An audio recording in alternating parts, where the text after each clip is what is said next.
Our disgusting tale of anomalous nastiness begins in the humble town of Beckley, West Virginia, back in the 1990s. It was 10 a.m. on a hot day in early August, as Oscar Doug was winding his way through the wooded roads and back streets of town. He isn't the villain of our story, he's just a man doing his very unglamorous job, cleaning up roadkill for the local government. Plenty of woodland critters meet their ends against the wheels and bumpers of careless drivers, and it was thanks to the tireless work of people like Oscar Doug that the fine roads of rural America aren't piled high with carcasses. Of course, Oscar was used to seeing some unpleasant things on the job, but nothing like this. When he began pulling over to the side of the lonely street to pick up a dead deer, he was shocked to see a sudden flash of stark white illuminated by his headlights. It was a naked human woman crouched over the deer carcass. She was sucking at the exposed red flesh on the deer's flank, as though feeding off of it. Flies circled around her in the hot summer air. The smell emerging from the deer carcass was unspeakable, but the woman didn't even seem to care. She just fed away with a crazed look in her eye. And even more disturbing was the fact that he recognized her. It was Mrs. Faber, a local eccentric who lived with her husband on a farm just outside of town. Or at least, she had. You see, Oscar Doug had never met Mrs. Faber in person before. He only recognized her from the missing person flyers posted around town. He pulled out his cell phone to call the authorities, when suddenly Mrs. Faber was startled by something and fled into the woods. This would be the first of many encounters reported by townsfolk concerning Mrs. Faber, or more specifically, the anomalous species that was once Mrs. Faber and is now designated SCP-726. Mrs. Faber practically became a local cryptid, similar to that of Sasquatch or the Loch Ness Monster, with sightings of her in the woods and around town frequently being reported by the locals. Of course, Mr. Faber was beside himself about the whole situation. What was happening to his beloved wife? People assumed a psychotic break or some kind of sudden onset of acute dementia. She had to be apprehended and brought in for her own good before she caused harm to herself or others. And on August 16th, she was finally found and captured. Mrs. Faber was found in the dumpster of a local diner with a large dog. After being subdued, she was sent to a nearby hospital. Her condition had seemingly advanced to the point where she was no longer even capable of speech. However, if it had ended there, the SCP Foundation wouldn't have been called in. It would have just been a sad local story of a woman who became very unwell. But that was only the beginning to the true strangeness behind SCP-726. Random livestock, like cows and pigs, were found across the town, behaving incredibly bizarre, exhibiting actions and traits uncommon of their respective species. And the most shocking of all was that the sightings of Mrs. Faber around town still didn't stop, despite her being actively held by a local hospital. Naturally, that's when the SCP Foundation decided to take control of the situation. They dispatched field agents to properly investigate and figure out what was going on in Beckley, West Virginia. That's when they discovered a peculiar commonality: maggots. You see, the behavior exhibited by the strange animals and by Mrs. Faber was not consistent with their own species, but they were incredibly consistent with the behaviors of the common botfly, a particularly unpleasant form of fly that sometimes lays its eggs in the bodies of still living animals. The anomalously affected entities exhibited insectoid movements,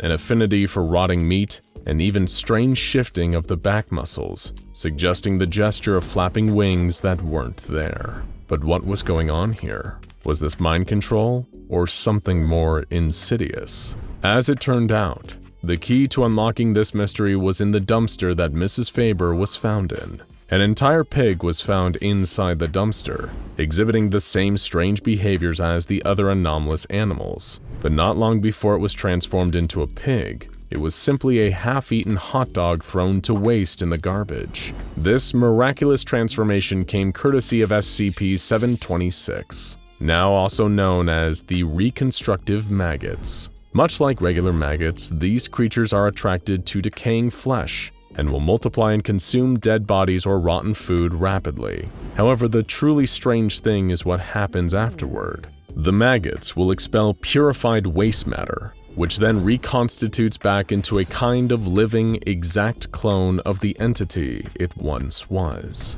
Well, exact in a physical sense. In a psychological sense, these clones are exactly like a mature botfly. The maggots that reconstitute these bodies die off almost immediately, but whenever two of these clones mate, with reproductive behavior often being inspired by the presence of carcasses or spoilt meat, they produce more eggs, which in turn release SCP-726 maggots and begin the cycle all over again. And fascinatingly, these maggots can reconstitute an entire clone from even a portion of the original creature, which begs the question, why were there seemingly multiple Mrs. Fabers sighted in and around the town of Beckley, West Virginia? Upon further investigation into Mrs. Faber and her husband, a terrible secret came to light. Mr. Faber had murdered his wife in a fit of rage and cut up her body before burying the pieces around the grounds of his home. Unbeknownst to him, an infestation of SCP-726 maggots across the property ate each piece and reconstituted them into individual fly-brained clones of the original. Mr. Faber was later arrested for the murder, and multiple people in the town of Beckley were given amnestic treatment to forget the strange and frightening things they'd seen. But for the Foundation, the strange and frightening things were only just beginning. An unnamed doctor with the SCP Foundation decided to conduct a series of utterly repulsive experiments on SCP-726, opening the log with the fateful words, "I've decided to begin by testing the limits of repeated replication. A single SCP-726 egg will be introduced per sample. Due to their rapid multiplication, maggot volume does not affect their speed of operation, only the size of the organism to be reconstructed."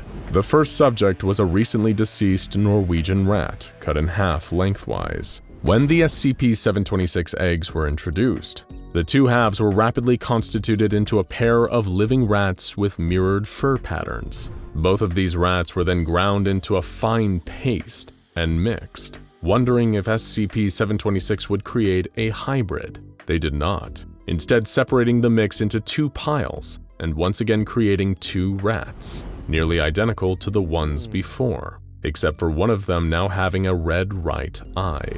The rat without the red right eye was processed into a fine paste, get used to hearing that phrase, before the introduction of more SCP-726 samples. It reproduced a close approximation of the rat it once was, aside from a slight limp and blindness in both eyes. The heart was then taken from this rat, and upon the introduction of SCP-726 into the heart, it was reconstituted without eyes or any pigmentation.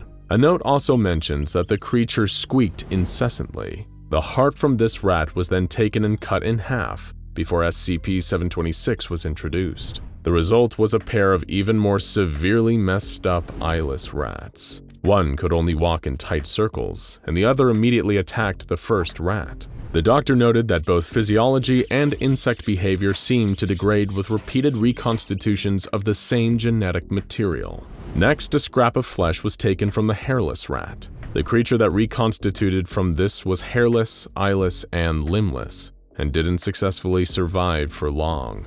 A liver was found inside its brain case. But because this particular researcher hadn't spit in the face of God enough for one day, the tests continued. The liver from the brainless rat was given a dose of SCP-726, and the result was an eyeless, legless, limbless creature with a long, worm-like midsection, which quickly began to devour its own posterior before dying of blood loss. This dead rat was then put through 3 more iterations of testing. It first became a large, formless mass of tissue, and then a long, slug-like creature that takes in nutrients through its skin. After this, no more changes were recorded, as it had presumably reached its peak performance. The scientists decided to keep this creature for long-term observation, naming it Brundle, after the scientists in David Cronenberg's remake of The Fly. At this point, the doctor began to conduct tests that, mercifully, did not involve any more rats. Instead, the Foundation moved on to humans. Dried flesh from a body that's over 2,000 years old was given to SCP-726, leading to a full reconstitution of a middle-aged man with the mind of a fly. opening doors to potential practical forensic applications of SCP-726. Humans seem to experience a similar degree of form degradation after multiple reconstitutions from the same genetic material. But due to humans being larger and more complex organisms, the changes are often less pronounced, like changes in eye color or fingerprints. While the forensic use of SCP-726 is an open door, clones produced by SCP-726 are worthless for both medical and food purposes. During one experiment, SCP-726 was used to replace a missing chunk of a wounded D-Class's leg. This appeared to be successful at first, until the D-Class later experienced a rapid mental devolution into a fly-like state, just like the other victims of SCP-726. The D-Class was terminated, and the test was recorded as a failure. It's believed that a similar thing would happen if organ transplants were taken out of SCP-726 clones and given to non-anomalous donors. SCP-726 was used to clone several livestock animals, such as cows and pigs. Food items like steaks were rendered from these animals, cooked and given to D-Classes. Much like the transplants, this led to a similar state of devolution for those who ate the infected meat. Even when the meat was thoroughly disinfected and processed, the anomalous effects remained. So no, SCP-726 won't be ending world hunger anytime soon. Though if it gave us all the minds of flies through tainted meat, it may at least end all global warfare, seeing as flies don't have the mental capacity to create or wield weapons. At this point, it seemed that the researcher was just curious and felt like trying some other random experiments just for the heck of it, like getting SCP-726 to reconstitute a non-anomalous botfly, leading to the clone simply being an unusually large botfly which died shortly thereafter, or testing a burger patty from a local independent drive-thru restaurant that reconstituted into 2 different cows and 1 large rat. Yummy. But the most horrifying result of all came when they tested SCP-726 on what was supposedly a vegan burger, made entirely out of artificial meat and plant matter. The resulting creatures were so unimaginably horrifying they literally cannot be described. Even hardened SCP Foundation researchers were driven to scream and vomit at the mere sight of them. One of these creatures was killed and ground into fine paste before SCP-726 was introduced again. Somehow this resulted in something even worse. A truly horrifying unkillable entity on par with SCP-682. Even when they liquefied the beast, it kept attacking. They could only stop it by freezing it and keeping it on ice. Testing into SCP-726 was suspended shortly thereafter. Maggots, botflies, and rat paste. How lovely. If you were eating during any of this, well, you only have yourself to blame. Take a brief moment to think back to your younger years, spending long, tiresome hours trapped in a classroom, waiting to hear the noise of that final bell of the day. That sound meant freedom, the end of another grueling 6 hours at your desk, and the chance to get back to the warm sanctuary of home.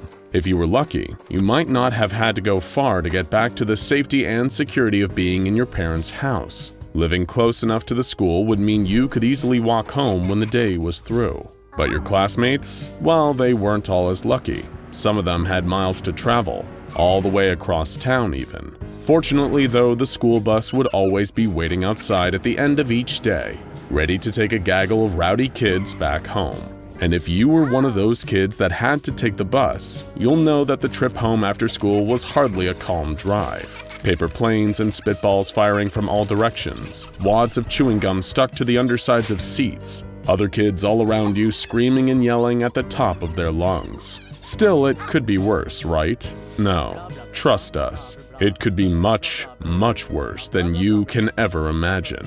What if one day, the bus that picked you up from school wasn't a bus at all?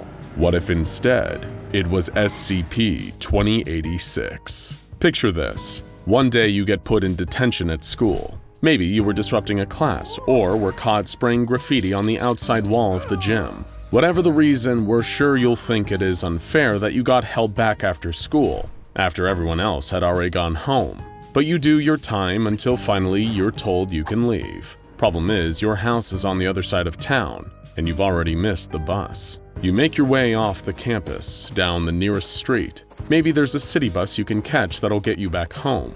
As you stroll away from your school, you realize that the nearest bus stop, the first one on the route home, seems to be further away than you remember it being. Must be just the exhaustion of a long day getting the better of you, playing tricks on your mind. It's not like someone could move the bus stop, right? Finally reaching the stop, you notice lights coming down the street after a few moments of waiting quietly. A late bus, just like you hoped for. It pulls up to the next stop, the doors folding open to allow you on board. It's totally empty, save for the driver, but straight away you notice there's something odd about him. He seems drained of color. His movements are weird, more like a puppet on strings than an actual living, breathing human being. Now that you think about it, if it wasn't for the fact he was clearly moving, driving the bus, you might assume that he was a corpse. Then again, maybe he just had a long day too.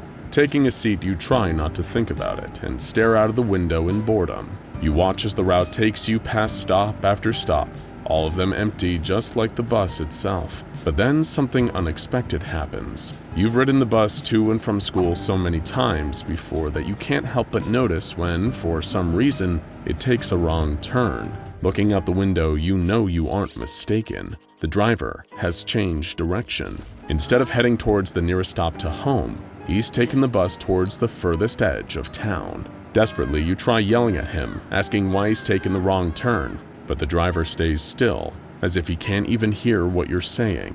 That's when you notice the smell. You didn't catch it before, but now it's all around you, filling the air inside the bus. It's almost like the scent of disinfectant. The bus now smells the same way a hospital does. But that's not all. The more you breathe it in, the more you feel yourself starting to get woozy, arms and legs getting heavier. Everything around you feels as if it's spinning uncontrollably.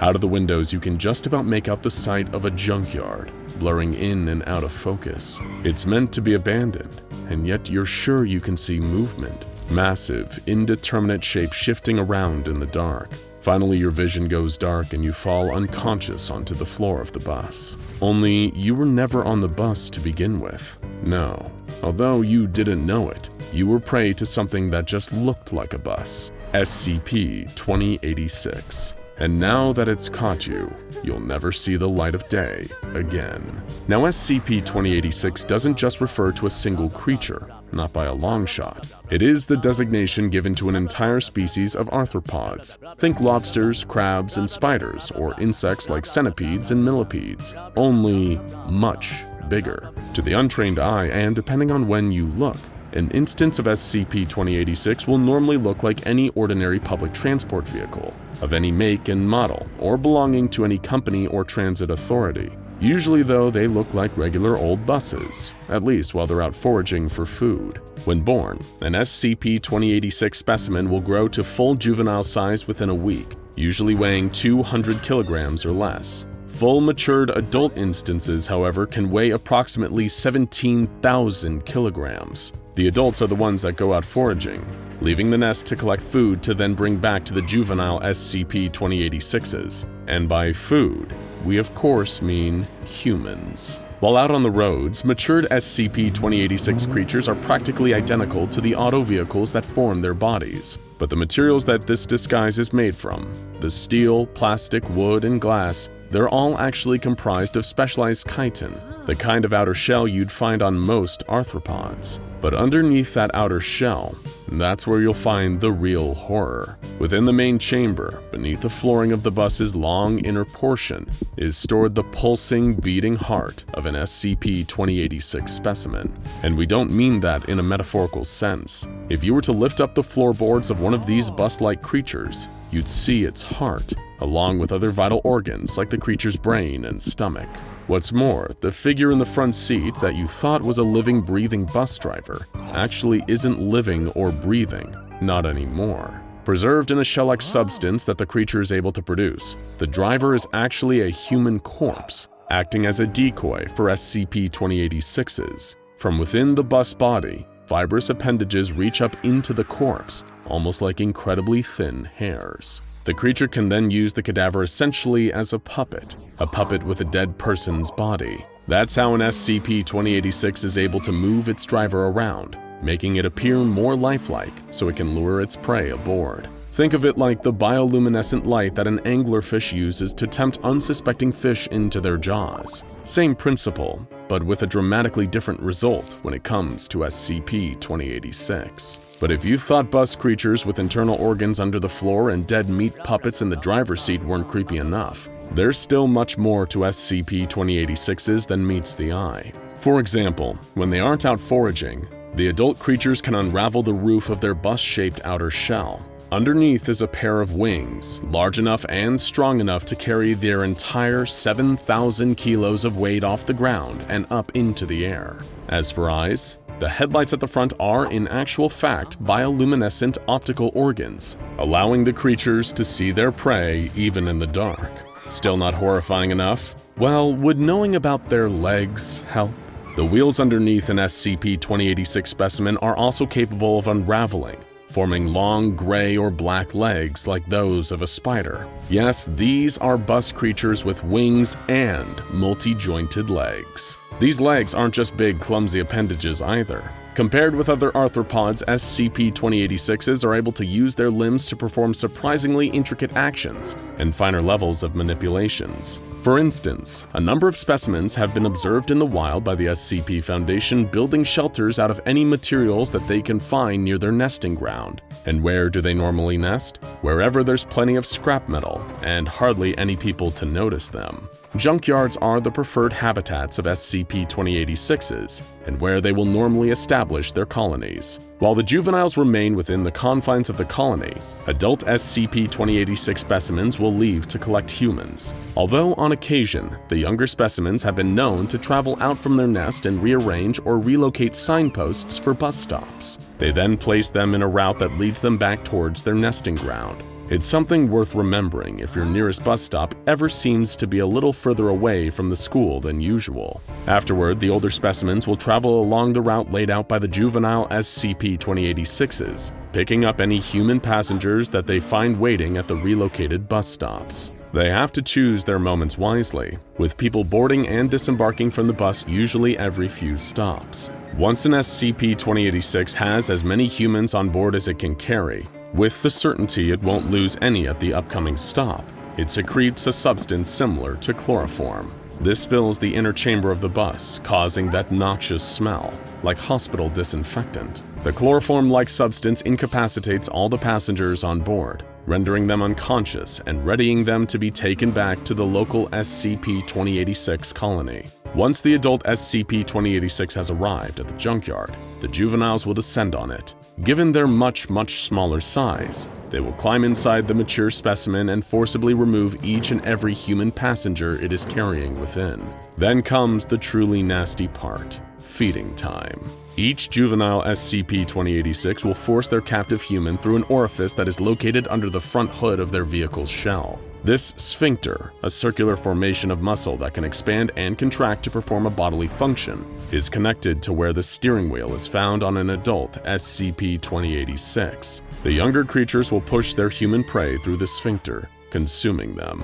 Once this has occurred, those hairy appendages in the driver's seat will then latch onto the body of the now dead human, piercing through their skin, winding up and around their bones. These are the same fibrous hairs used to puppet the deceased corpse and use it to lure others aboard the bus. But these appendages have another function: they're feeding tubes. They will drain every last drop of blood from the SCP-2086's prey until the body is little more than a husk, at which point the tubes inject a saline solution directly into the cadaver. Afterwards, the inside of the bus fills with that same substance that preserves the corpse, and the process is complete. As horrifying as these creatures are, one of the few upsides of SCP-2086s is that they don't live very long.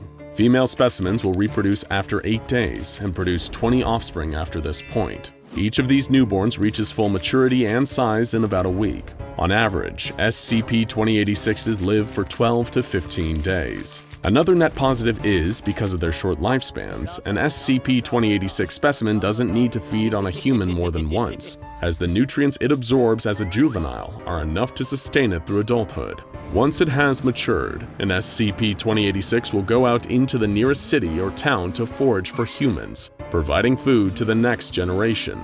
And so the cycle continues. In the future, rather than taking the bus, maybe it's safer to walk. It might mean the difference between you making it home or becoming food. Now and again, you might stumble across an entry in the SCP Foundation archive that is far more than meets the eye. As you are probably already aware, sometimes the Foundation's numerical SCP designations can be referencing an entity, a creature, an object, a location, or even a combination of linked anomalies all sharing a version of the same number. Such is partially the case with SCP-4812. In this instance, the designation number 4812 doesn't refer to one singular item or entity.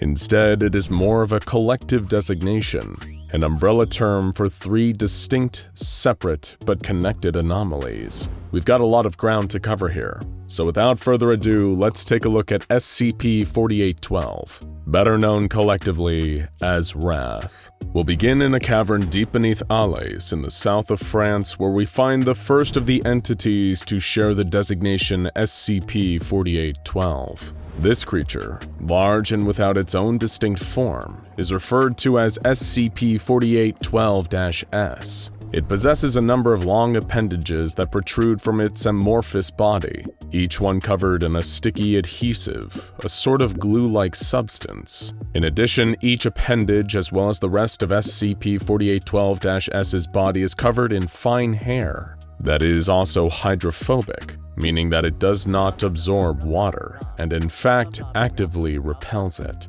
These tendrils extend deep into the walls of the cavern surrounding the creature. SCP-4812-S also has an inherent latent ability to affect anyone that visually perceives it. In other words, look upon this creature at your own peril. And we don't mean that looking at it will drive you mad. The fact is that nobody has been able to look directly at this creature without suffering a horrific, grisly death. Upon taking even the quickest glimpse of SCP-4812-S, the person observing will suffer the same effect they would if their eyes, brain, and entire nervous system had been dipped in caustic acid. Yes, this creature instantly melts down on a molecular level anyone who is brave enough or foolish enough to directly look at it. That means a pain unlike any you could imagine. Bleeding through the skin and all orifices, paralysis, asphyxiation, and then death in that order. Humans cannot directly interact with the creature unless it is submerged in total darkness, where they cannot perceive it visually. The anomalous hazard of this entity even extends to photos or video recordings of SCP-4812-S. However, the effect is not as immediate or violent when someone just looks at an image or video of it. Still, you might want to check that your brain isn't melting after this video is over, just to be safe. Beyond killing anyone that sees it, SCP-4812-S does very little, staying quite still in its cave behind the maximum security doors the Foundation has put in place at the entrance. So that's our first of the SCP-4812s. Who's next? How about SCP-4812-E, an approximately 15-meter-tall humanoid made of platinum? This entity appears vaguely skeletal, with traces of tungsten and other metal compounds in its composition. SCP-4812-E remains at a constant body temperature of 0.0000000031 Kelvin, or almost -460 degrees Fahrenheit. However, this entity can also absorb the heat around it without changing its own temperature, reducing a cell at room temperature to absolute zero in around 16 seconds flat. And it's because of this that SCP-4812-E is often surrounded by a layer of frozen air and water. Much like the other creature it shares a designation with, close interactions with SCP-4812-E are often deadly. Stand too close and the air around you would drop in temperature rapidly. The water within your body would freeze, and in seconds, you would die. Even with the use of a specially insulated suit, you would be lucky to gain a few short moments of added protection. The only thing that weakens SCP-4812-E's effect is to expose it to extreme heat, although this does not stop the temperature absorption entirely, just slows it. But it's through the constant application of high temperatures that the Foundation has been able to keep SCP-4812-E contained in a thermally controlled vault kept intensely hot at all times. Finally, we have the last of the three, designated as SCP-4812-K, and we recommend anyone with a bug phobia to look away now. This creature is an enormous winged insect, almost like a cross between a stag beetle and a scorpion in some of the physical traits it shares with them, while its size might be significantly bigger, measuring 180 meters long. The insect possesses 2 large pinchers, 4 legs, 4 wings that extend from its back, and a long, segmented tail with a pointed barb at the tip. Yes, this creepy crawly would need a lot more than just a can of Raid to get rid of it. But perhaps most strangely of all is SCP-4812-K's face. Not the typical insect eyes and mouth you would expect, but the face of a human male. Much like its cavern-dwelling counterpart, SCP-4812-K tends to not do all that much when left alone. It can usually be found flying through the upper stratosphere, only really moving when it flaps its wings. You might have a hard time trying to spot it though, as its body is coated in reflected chitin. In other words, the bug's exoskeleton refracts light away from it and makes it almost invisible. While the SCP Foundation has made attempts to secure and contain this gigantic flying insect after they learned of its existence, the creature's sheer size and strength have destroyed any fighter jets or drones they have sent after it. It seems impervious to damage from conventional weapons, with anything fired at it being almost perfectly reflected and directed back towards the shooter. All the Foundation can really do is hope that nobody else spots it and keeps a close eye on SCP-4812-K through regular surveillance. Above all though, one procedure remains consistent and all of the utmost importance with every aspect of SCP-4812. Never, under any circumstances, can any of them be allowed to interact with the other two. So what could possibly connect these 3 creatures? An amorphous entity that kills anyone who looks at it. A giant humanoid male made of platinum that alters temperature without absorbing heat. And a winged insect that is almost perfect at reflecting anything around it. They all seem to be pretty disconnected. Yet their common thread must be pretty significant for all 3 to share the title of SCP-4812. Indeed, if they had no relation to each other, they could each have their own unique number. And what is the mysterious 4th redacted entity that is also referred to as SCP-4812? The answers to this multitude of questions aren't exactly straightforward. Still, there does exist a series of anomalous documents and items that the Foundation has recovered that feature some of the necessary information. Recovered from Marcus de Wees, a Dutch collector of anomalous artifacts. These items are referred to as the Connington set, named after Winston J. Connington, an English archaeologist and occultist whose research led the Foundation to the discovery of a number of SCPs. Among the various artifacts of the Connington set is a journal kept by Connington himself, featuring depictions of the different SCP-4812 creatures and notes recording his findings. The set also features 3 hefty tomes written in German over the course of many years that contain multiple archaic coordinates. In one, an edition in Italian by another author seems to shed a little light on SCP-4812. The translation of this section tells of an ancient kingdom, respected above all others, known either as the House of Apollyon or the Sky Kings of Old Europe. The first ruler of this kingdom was allegedly a descendant of the King of Crimson Skies, or Asem, the first man. These Sky Kings ruled over what is now modern-day Europe for 100 generations, conquering all who opposed them. Among their adversaries were those faithful to the Iron God, presumably the Mechanites, the ancient machine-worshipping religion that preceded the Church of the Broken God. Eventually, however, complacency reared its ugly head, and Sky King Sarus VIII von Apollyon looked beyond the realms of men, hoping to find new land to conquer. Sarius VIII assembled his forces, the largest army ever seen, and set his sights on the lands of the Fair Folk, more commonly known as fairies nowadays. These fair folk were already engaged in conflict with their southern neighbors, the Children of the Moon, and were drastically underprepared for Sarus's approaching forces. Within 2 weeks, the fairies were scattered, driven from their lands. There was, however, a sole survivor, a Fey princess, who was captured and faced the grim fate of being taken as a trophy. But the princess had other plans. While being taken back to the Sky King's domain, she cast a curse upon the House of Apollyon, and Saurus VIII in particular. A horrific storm swept the returning ships as the Fey Princess prayed to an ancient, nameless god for vengeance against her people's conquerors. According to legend, the chains that had her shackled to Saurus's ship caught fire, and the blaze spread until it had burned the Sky King's ship to ash. It has even been said that the same chains then wrapped around Saurus himself, dragging him down into the ocean's depths. Then, to defend against any further dark magic from the remaining fair folk, Saurus IX appointed 4 kings to defend his kingdom. By now you might still be wondering what any of this has to do with SCP-4812, but don't worry, we're getting there, we promise. So as the story continues, the remaining ships were still able to bring the Fey Princess back, and she was brought before Saurus's heir, Saurus IX von Apollyon, who imprisoned her for what she had done.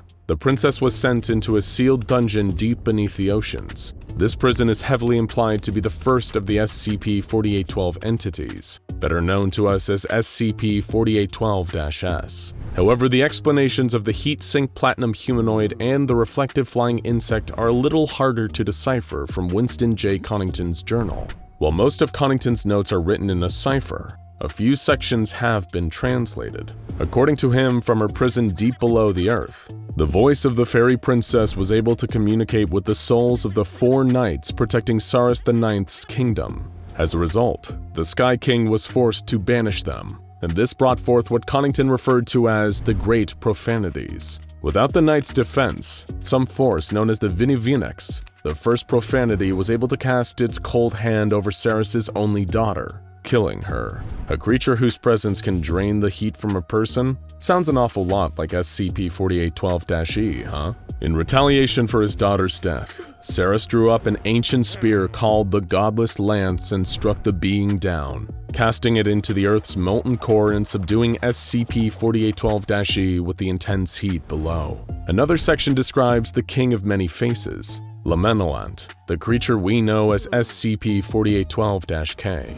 Connington's findings describe this entity's slaughter of the Deva, a neighboring kingdom.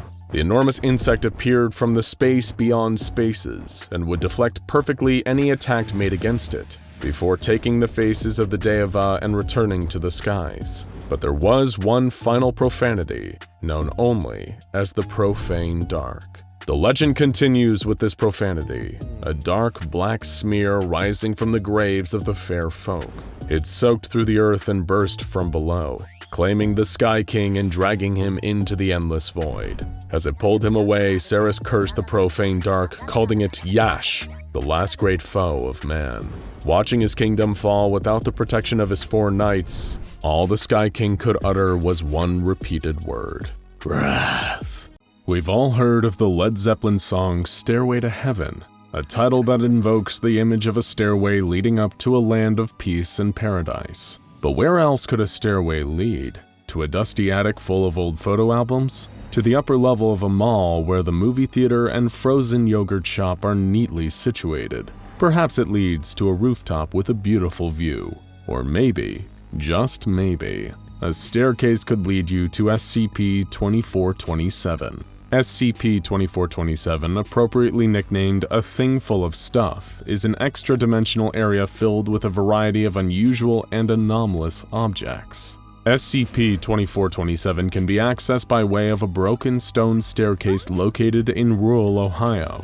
According to local legend, carrying a sprig of hemlock up the broken stairs will allow a person to emerge into a mysterious grass clearing that appears to be in a forest somewhere in the United States. No matter what time a person ascends the staircase, the solar time in the clearing will always be 2 p.m. You know how people say it's 5 o'clock somewhere? Well, it's 2 o'clock somewhere too, and that somewhere is here. The pocket dimension that is SCP-2427 is thought to have been a holding area for weapons, prisoners, and artifacts belonging to an ancient cult known as the Brazen Heart. Little is known about this relatively obscure cult, other than the fact that they worship the demonic entity Moloch, a known enthusiast of violent human sacrifice, and were previously thought to have been eradicated during the Spanish Inquisition. The existence of SCP-2427 suggests that they are very much not eradicated, and are still active. They refer to these holding areas as attics, and though no confirmed members of the Brazen Heart have been contacted, it is considered possible that there are at least a handful of other attics hidden around the world. The Foundation has identified 7 anomalous objects inside of SCP-2427 so far, each strange in its own beautiful, though often terrible way. Like snowflakes, if they were capable of killing or maiming you. The first object in SCP-2427, aka SCP-2427-1, is a seemingly normal fire hydrant. However, if you think there's anything normal about the items found here, then you haven't been paying attention. The hydrant is made out of lead, and when opened, it expels high levels of ionized radiation. No specific measurements of the radiation have been taken yet, but it is definitely hazardous to human health. One unfortunate member of D-Class personnel has proven that it is a high enough level to melt human flesh. Sorry about your face, Dave. The hydrant is currently contained within an electrified perimeter and is not to be opened under any circumstances to prevent any further flesh melting. The last thing we need is another Dave incident. The second object contained within SCP-2427 or SCP-2427-2 is not actually an object at all. It's a building. Only on number 2 and we're already throwing curveballs at you. Trust no one. Surprises lurk around every corner. This particular building resembles a large multi-storied sanitarium built in the 1860s. Though it is clear from the outside that the building has or should have multiple stories, the inside is a different matter. Past the building's front doors is a non-Euclidean space consisting of a single floor and 3 sparsely decorated rooms with one central foyer. The first room is the holding place for SCP-2427-3. The second contains SCP-2427-4, and the third room contains nothing except scattered religious documents, bottled water, and a selection of canned food. No unauthorized staff are permitted to enter the building, in order to minimize complications or potential employee casualties. The first 2 anomalies on this list are hardly even strange by SCP Foundation's standards. Sure, the hydrant can melt your face, and the building defies the laws of physics and space. But that's just a regular Tuesday around these parts. Been there, seen that.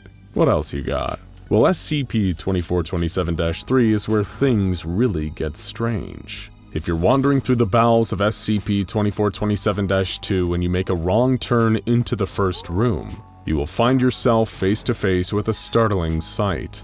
This entity is a combination of electronic circuitry, a cow's digestive tract, the hairless head of a human man, a hat rack, several lengths of garden hose, and an unidentified crystalline structure. This creature is extraordinarily fast and strong, exhibiting carnivorous tendencies and a very strong point of view on the world around it. Lucky for us, it is capable of speech and is able to tell us just what it thinks. Though this monstrosity doesn't have much of a right to pass judgment on anyone, cow intestine body and all, it has expressed a violent hatred of all life that it considers impure. Anyone who encounters SCP-2427-3 experiences an overwhelming desire to submit themselves for judgment, allowing the creature to determine their purity. There is a rumor that if one is judged to be pure, they will have a wish granted. If they are deemed impure, however, they will be devoured alive. If you're tempted to introduce yourself to the creature, your odds are not especially great. The creature has not encountered a single pure being yet. In order to protect the Foundation staff working in its vicinity, the entrance to SCP-2427-3's room has been sealed off with a reinforced steel door, and the windows have been paved over with concrete. Armed guards are watching the entrance at all times. The creature must be fed 1 live goat per day in order to keep its appetite satiated. The Foundation's goat budget is through the roof these days, but it's worth it to keep the thing contained. Better to spend money on goats now and not spend money on cannibalized personnel later. SCP-2427-4 consists not of an object located within a room, but the room itself. The room, which contains no furniture and a linoleum floor, has a peculiar effect on the human psyche. Once a person steps foot into the room, they lose consciousness for 5 minutes. During this time, they will speak freely, listing off a variety of negative qualities about themselves. Once they wake up, they have no memory of entering this state or anything that they said during it. It's cheaper than therapy, right? but it's also much weirder and less effective, so you get what you pay for in the end. A member of D-Class personnel who was observed inside of the room waxed poetic about his personal failings, beginning his monologue with, "My soul is a den of spiders," and ending it with, "O hero, whence I awaken, hesitate not to feed my flesh and my soul to the judge beast." Somebody give this guy a hug, because the room seems to have no adverse effects on human test subjects except for causing everyone who hears their monologue a bit of discomfort. There are no containment procedures in effect for it at this time. We've had rooms, fire hydrants, and horrible meat-robot hybrids, and now you can't even trust the clouds in the sky. SCP-2427-5 is a seemingly innocent cloud, hovering stationary over the building. When looked at by a human for more than 3 seconds, the cloud will eject a ball of solid lead towards the person at a supersonic speed. That's right, folks. This cloud can and will shoot you. It hates being observed, but it also hates when you try to leave the perimeter. It will attack any person attempting to leave by firing the same lead ball at them. So far, 14 personnel have been killed by this highly aggressive cloud. And some people still think thunderstorms and hail are the worst things clouds have to offer. So naive. As it is a literal cloud, there is no way to contain it, so no people in the vicinity of the cloud are permitted to look at it for more than 3 seconds at a time. SCP-2427-6 is a series of 18 small trees, spread throughout the instance of SCP-2427. Above ground, the trees look normal, though their species has proven surprisingly difficult to determine. From an external perspective, they are simply ordinary trees. However, radar analysis revealed that the roots of these trees are deeply strange. Instead of the usual twisting tree roots, the ground below these trees contains a mass in the shape of a human body. Much to the disgust of the observing researchers, these humanoid masses occasionally twitch and move, as if alive. The trees themselves appear to be growing from the crotch area of each humanoid figure. How's that for morning wood? I know, I get it, bad joke. This arrangement between tree and person seems to be some kind of punishment, as each tree is marked with a plaque reading, "The lecherous suffer what they must, and it is beautiful." Until it can be certain that the condition of these human roots is not contagious, these trees are to be treated as potential biohazards and isolated in individual containers. The final object in SCP-2427 currently categorized by the Foundation is SCP-2427-7. SCP-2427-7 is a pile of ashes and wood located just behind a posted sign that reads, "The Liar's Cradle." Extensive testing has been established that the Liar's Cradle was almost certainly used as a torture device in interrogations performed by the Brazen Heart. A person standing within the boundaries of the cradle, which encompasses the aforementioned circle of wood and ashes, is unable to lie without suffering the consequences. Namely, they will be set on fire. The nature of how exactly the Liar's Cradle works is not certain, and more research needs to be done on it. However, this much is known for sure. It contains no sentient intelligence. It is not aware of what it is doing. It does not kill its victims, rather it keeps them miraculously alive as it sets them on fire, prolonging their agony and allowing their interrogators to get the truth out of them. A series of experiments revealed that it only immolates a person who is knowingly lying. D-Class personnel give demonstrably false information to repeat in the cradle without knowledge of its falsehood were not set on fire. However, when those same D-Class personnel knowingly lied in the boundaries, they immediately were set ablaze. It is almost certain that the Brazen Heart cult used the cradle as a method of interrogating presumed liars in their midst. Further investigation will likely reveal human remains beneath the cradle itself, though this is just a hypothesis currently. But come on, there has to be some bones somewhere beneath something as ominous as the Liar's Cradle. Though they have only identified 7 anomalies inside SCP-2427 at the moment, there are plenty more lurking in there, waiting to be discovered. In the foyer of SCP-2427-2, the Foundation discovered an extremely ominous list of items, clearly belonging to members of the cult of the Brazen Heart.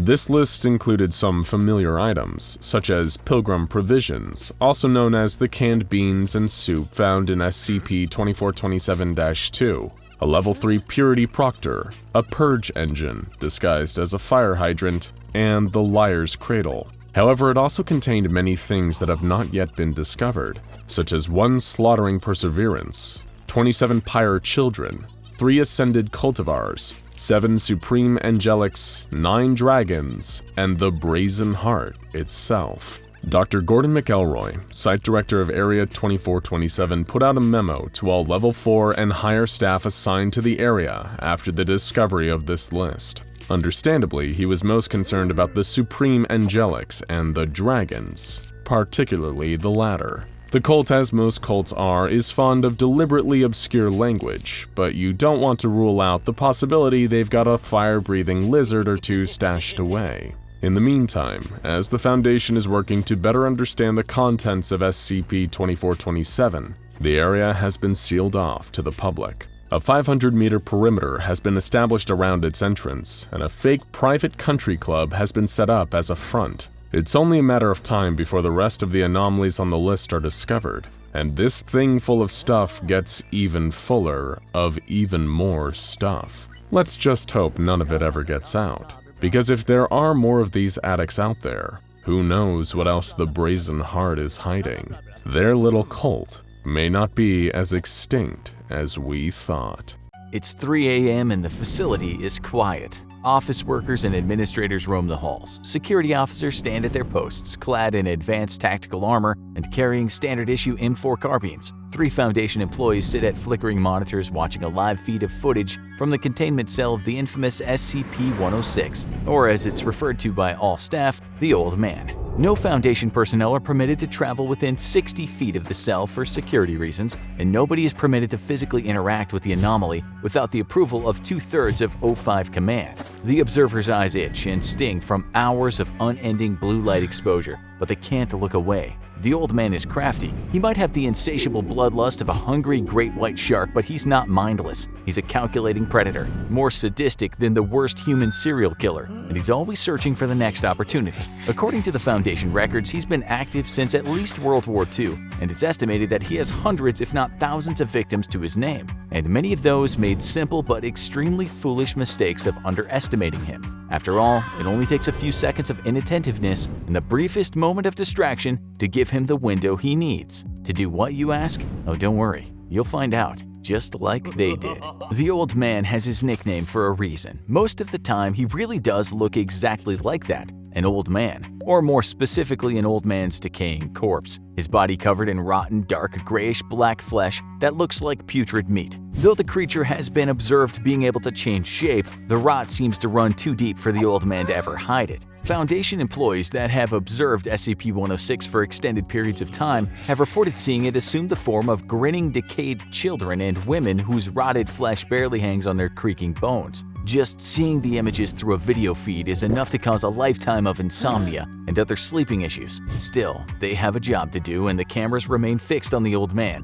He's been completely motionless for 3 months, just sitting there like a Buddhist monk in deep meditation. A novice might see this period of inactivity as a cause for celebration, but those with experience know that this is merely the calm before the storm. SCP-106 can remain in a dormant state for months at a time. Described by the Foundation scientists as a lulling state, it's believed that the Old Man is simply waiting for its captors to get soft, make a mistake, or simply have a momentary lapse in concentration, which is all it needs to make its move. It had happened so many times before, and it was about to happen again. One of the observers must have felt an overwhelming wave of anxiety as he saw the creature ever so slightly twitch. Just a tiny quiver in the shoulder muscles, but that was enough to tell the observer that their day had just taken a terrifying turn. He grabbed the emergency phone fixed to his desk and practically screamed into the receiver that 106 is moving, that they need a tactical team stat. But it was already too late. He and the other 2 observers stared into the monitors with their mouths agape as a gooey, rust-like substance began to pool around the creature on the floor of its cell. Slowly, the creature craned its withered neck around. Its face was fixed into a broad, yellow-toothed, lipless grin. Its eyes had the kind of dull, flat malice of an underwater predator. It looked directly into the camera, directly at them, and smiled. The observers knew this was bad. Really, really bad. With what they could have sworn was a little nod, the Old Man began sinking into the rusty puddle it made on the ground beneath it, until it had disappeared entirely. SCP-106 is capable of phasing through any solid surface with ease, making it one of the hardest entities to reliably contain. and earning it a spot on the dreaded Keter class, reserved for the anomalies that are complete nightmares to keep locked up. Through the years of costly research and deadly trial and error, the Foundation would later devise ways of at least slowing the creature down. It's shown to have an aversion to lead, highly complex or random physical structures, and intense bright light. None of these cause harm to the creature, as far as we know, literally nothing can, but they'll at least buy you some precious extra seconds with which to at least try and escape. Seconds the three observers didn't have. One of them grabbed an emergency line again and barked into it that they had lost visual on the anomaly. Just then, the observers heard a faint crackling sound behind them and the hissing of a chemical burn. They turned in horror to see a huge rusty burn mark expanding across the wall, right next to the door, which was their only escape route. They backed as far away from the door as they could as a rotten hand began reaching out of the mass of corrosive black sludge, followed by the grinning face of SCP-106, ready to have some fun. Meanwhile, two heavily armed security officers, Agents Goodwin and Resnick, came charging down the corridor toward the observation rooms. It became a bleak slogan during SCP-106 escape attempts that all you need to do is follow the screams, and that motto was proven true that night, because awful things were happening to the observation personnel. They were certainly screaming about it. Of course, even with the top-of-the-line firearms, there was little they could do to harm the rampaging old man. He seemed immune to all forms of physical damage. All they could hope to do was keep the thing distracted until the scientists and containment specialists finished the preparations to lure him back into his containment cell. Goodwin surged forward while Resnick covered his six. Vigilance was key, as unlike a standard human combatant, SCP-106 could attack from literally any angle, including above or below. Physical obstacles were irrelevant to him, and no cover was safe. The hardened security officers could see the burn mark on the wall of the observation room as they approached. SCP-106 was perpetually coated in a thick black mucus with powerful corrosive properties that left any surfaces it touched permanently marred. Foundation scientists speculated that this mucus served as a kind of pre-digestive substance that tenderizes meat and bone alike, but to what purpose this serves is a mystery, as the old man has never been observed eating. It's postulated that the only purpose is causing additional pain. Goodwin and Resnick knew to treat this hissing sludge as a potential threat, as the corrosive properties would remain active for as much as 6 hours before finally fizzling out. The two officers shared a quiet nod before Goodwin breached the observation room door with a hard kick. The two of them surged inside, guns at the ready.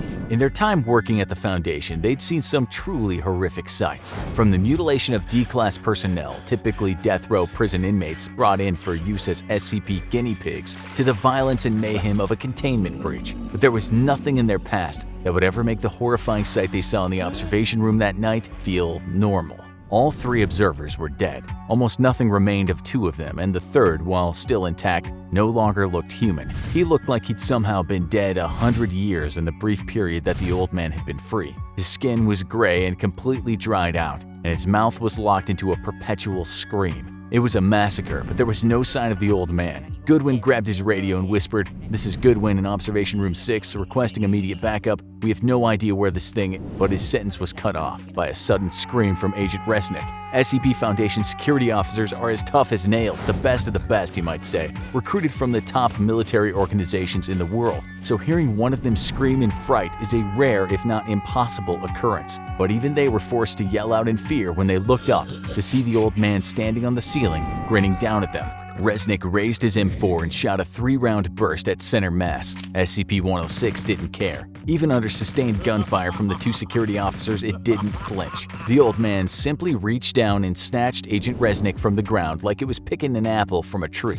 The old man held Resnick in one hand and pounded its other rotten fist into the agent's body, breaking all of his bones. Resnick screamed for his partner to help him, but there was no time. Before Goodwin could do anything, SCP-106 began receding back into another slimy burn mark on the wall, only this time he was taking his screaming victim with him. Agent Resnick gave one more horrified scream before he was pulled backward into the inky darkness, leaving the room silent except for the burning hiss of the corrosive goo left behind. You might think this would be the end of it, but no. For poor Agent Resnick, the worst was yet to come. He was being dragged into what the SCP Foundation scientists refer to as the Old Man's Pocket Dimension, a miniature layer of reality within our own where the malicious SCP is essentially a cruel, all-powerful god. According to witness reports extracted from victims who were taken to this little nightmare realm, the dimension resembles a series of twisting, endless corridors where the old man stalks and tortures his captured victims to the breaking point, manipulating space and time to his own sadistic ends. On rare occasions, the SCP will even release its victims just for the joy of hunting, capturing, and torturing them all over again. While Agent Resnick was learning the true meaning of terror, containment specialists were mobilizing in its cell, preparing the one known tried and true method of luring the old man back, tempting it with the prospect of causing even more suffering. In order to do this, Foundation personnel take one of the aforementioned Class D personnel and begin inducing extreme pain by breaking a major bone or slicing a tendon every 20 minutes. The victim's agonizing screams are then played over the facility's intercom, acting as bait for the pain-loving old man. The screams echo through the facility's otherwise silent halls as the mutilated corpse of Agent Resnick falls from a new scorch mark on the ceiling. The old man can hear the sounds of suffering ringing out through the air around him, and he can barely contain his excitement over the prospect of a new plaything. The snapped femurs, the torn Achilles tendons, it was all too good to miss. Having had its twisted fun with the security officers and observers, SCP-106 wandered back to its containment cell, where a new screaming victim awaited. The other security officers, containment specialists, and scientists evacuated the area, leaving the old man alone with his prey. While the unfortunate Class D was left to his fate, the rest of the staff commenced cleanup procedures, which mainly involve wiping the brown and black mucus from the walls. It would probably be at least another month before anything like this happened again, and new personnel would be transferred over to the facility to replace the fallen. All in all, just another night at the SCP Foundation. You edge the poolside, chlorine-stenched air filling your nose, the sound of splashing and lifeguards whistling bouncing off the indoor pool facility walls. The water ripples, family and friends egging you to cannonball in, the pool almost beckoning you to jump with its suggestive waves. Yet there remains an underlying fear, one that brings your hands to your face and causes your teeth to chatter, even as the pool, clear as glass with chlorine, hides no secrets. A monster, some teeth-gnashing megalodon ascending from the depths of extinction, Leviathan curling its barbed tail to strike its prey at any moment, or even some vast, unknowable force, ancient as Earth, hardly comprehensible to human minds, waiting, dreaming to breach the surface. No matter what form this gargantuan, invisible monster takes, you know one thing. Once you jump in, you will not return to shore. You take a moment, recompose yourself, and laugh off the fear. Maybe a product of too much research on the bloop, that deep ocean sound continuing to confound scientists as to its cause. Or maybe too much binging infographics videos on sea monsters, krakens and Loch Ness monsters, mysterious globsters cast onto shores throughout America. Whatever the origin, the thought seems ridiculous to you now, and your fears regarding invisible sharks stalking the pool perimeter escape your mind as you hurl yourself into the water. SCP-1128. In the vast archives of a hidden site, stuffed into a drawer amongst uncountable horrors like it, the SCP Foundation holds a description of a vast, unfathomable horror that'll make you more suspicious the next time you pass a pool, lake, or even a bathtub or puddle of water. SCP-1128 is a gigantic aquatic monster lurking in waters unknown, and that's all the Foundation will let anyone not assigned to testing know about it. While the Foundation has never shed away from those Moby Dicks of the deep, including the several thousand-kilometer-long arthropod SCP-169, and has even utilized such predators in the past for their own benefit, like the lengthy beast SCP-3000, SCP-1128 poses a unique challenge. Anyone who knows of its description beyond surface-level details will fall under the anomaly's effect. The representation you see now is merely an artist's interpretation of the basic prompt. The Foundation, of course, had to discover the monster's effects in the first place. The chain of communication becomes foggy, but a tip from an unknown source alerted the Foundation to the monster's existence and details regarding its manifestation. One man who had stumbled upon the entity's full description started developing acute thalassophobia, the fear of large bodies of water. Not bodies in the water, mind you. The man refused to relax on the beach or fly overseas, claiming he could see the monster's dark silhouette lurking underwater, ever scouting for him. This eventually extended to even closed bodies of water, like lakes, ponds, and pools, still insisting that the creature swam under the surface, trailing him wherever he went. His friends dismissed him as crazy, and he too believed he had fallen under some hysteria. He decided to take a nice, warm bath to soothe his mind and ease his troubles. He turned on the faucet and let the tub fill up. He put on his best bathing suit, ready to calm his anxiety once and for all. This had been plaguing his mind for far too long, and he was ready to rid all the negativity surrounding this phobia. Basically, he was sick and tired of being sick and tired over the idea of it all. He mustered up the courage, and with the anticipation to just simply relax, he took his first confident step into the tub. He paused for a moment and breathed a sigh of relief. He picked up his other foot and stepped fully into the bath. Splash! He fell straight down right through the tub. Waves and bubbles blocked his vision. His arms flailed as he sunk deeper into an abyss of water and fear. This wasn't supposed to happen, he thought. Several moments later, while still in a full-on panic, the buoyancy of his body began to slow his sinking. The bubbles from his underwater screams rose above him, and he began to follow their direction, scrambling back up to where he'd come. Just as he made it back to the surface of the tub water, choking and hyperventilating in terror, he swore he could see a distant creature, the very same that stalked him through oceans and pools, staring at him. Shaking, he hoisted himself out of the water and ran out of the house. Hysterical, he ran through the surrounding neighborhood, desperately searching for someone he could relay his experience to. Blinded by fear, he neglected to spot a puddle in the middle of the road he ran on. He raised his foot, arched forward, and landed straight into the seemingly shallow water. Splash! Again, he found himself completely submerged and drowning. After a minute, he did emerge from the puddle, but not in one piece. Knowledgeable of this incident, the Foundation set about expunging any traces of the monster's description from the world, physical and digital. The description had low distribution according to the results of Foundation web crawlers, but this hardly stopped the Foundation's endeavor. With forum posts deleted, individuals located and amnesticized, and catalogs trawled to ensure the description did not proliferate, the Foundation engaged in what it does best: questionably ethical experiments. First, they had an anonymous D-class, uninformed of the creature's effect, read the description of the beast. While the pamphlet they gave him confused him somewhat, he didn't feel particularly frightened by the entity, and he confusedly put on the diving suit the Foundation testers provided him.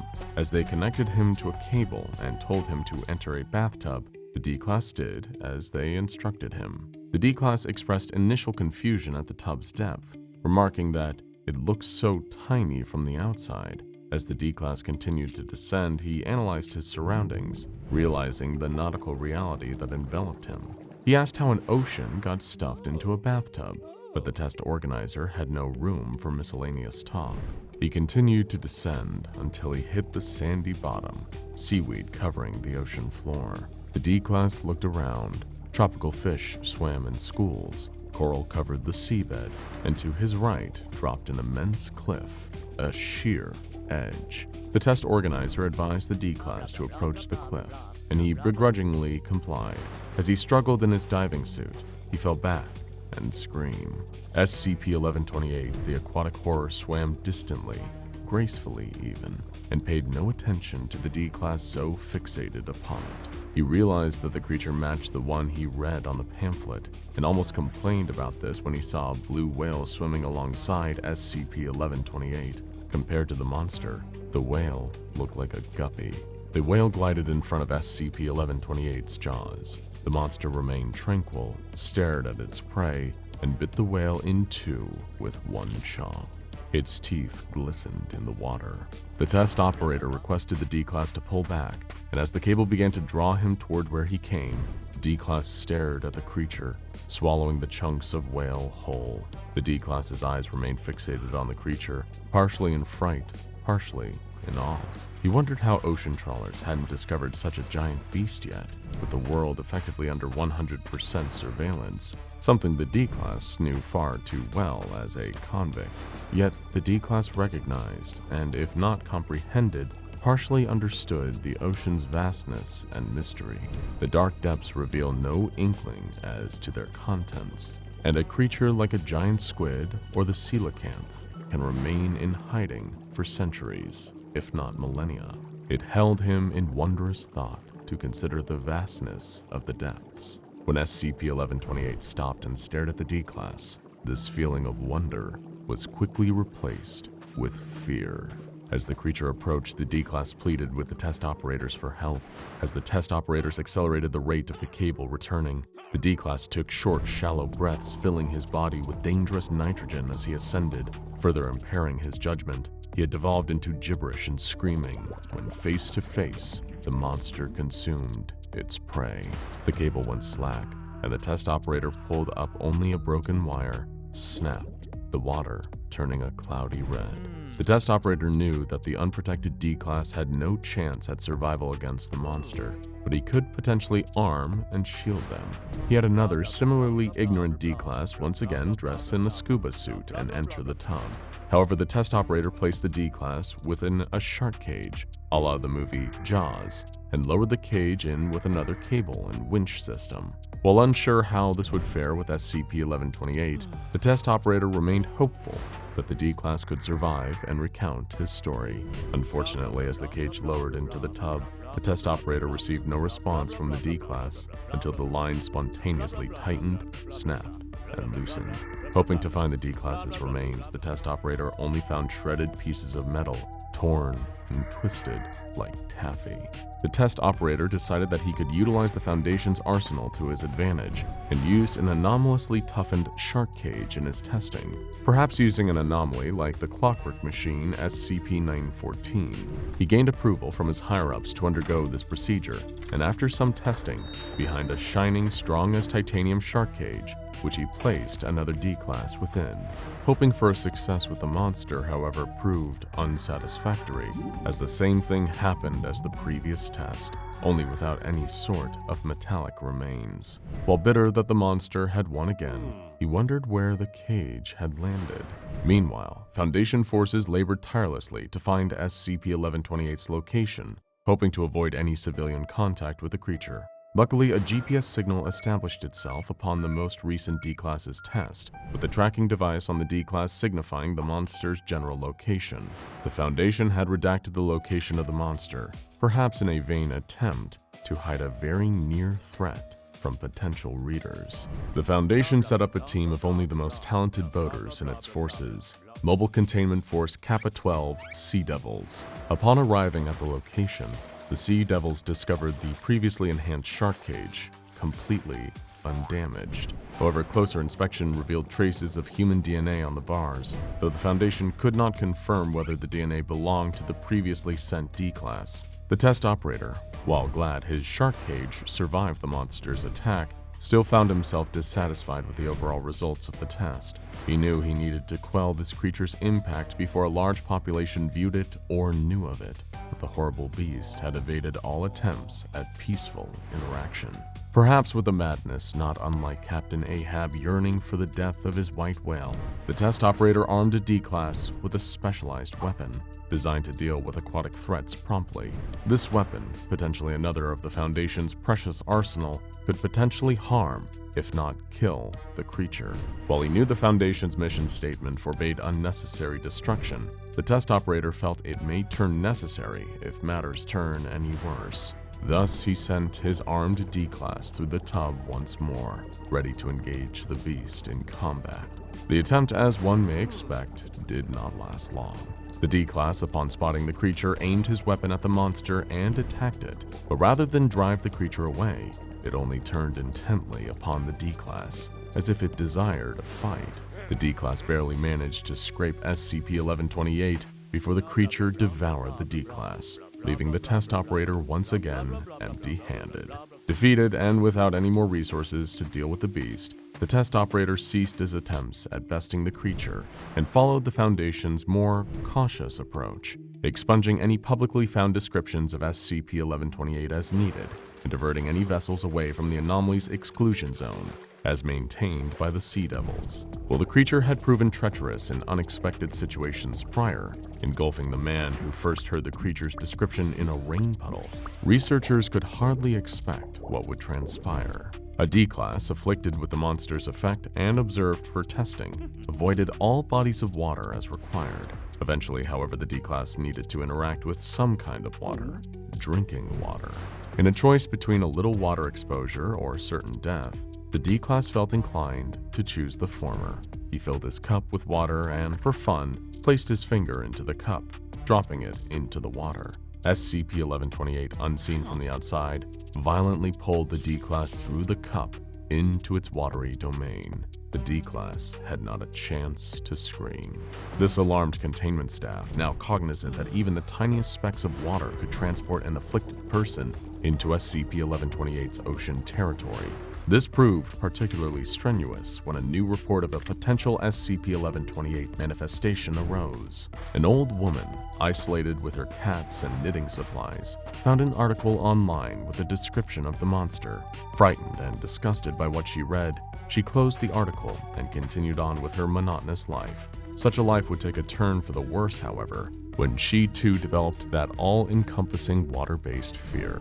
Her apartment overlooked an outdoor pool, and one day looking outside, she swore she could see that same dark silhouette as the man did, lurking in the water among kids and parents playing. She swiftly closed the window curtains and taped the seams shut, allowing no light to peek through. Eventually, this paranoia affected her hygiene, neglecting showers and baths for fear of the creature's wrath. She swore she could see the silhouette in any individual droplet of water. Her skin began to flake as she avoided water as much as humanly possible, cracks developing on her arms, legs, and face, inflaming into rashes and itches. Her scratching further increased the flaking.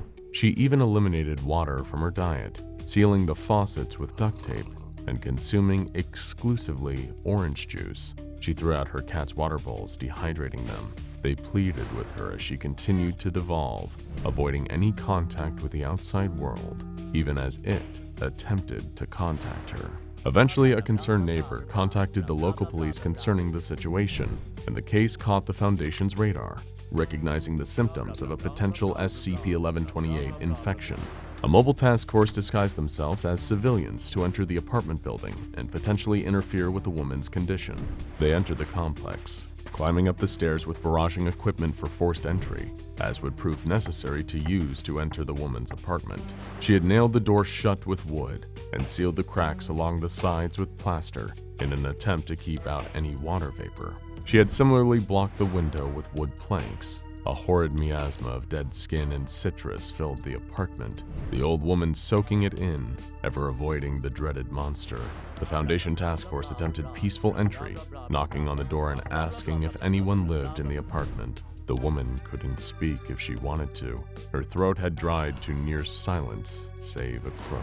Suddenly, the task force and the woman heard a rumbling noise outside. Thunder, rain.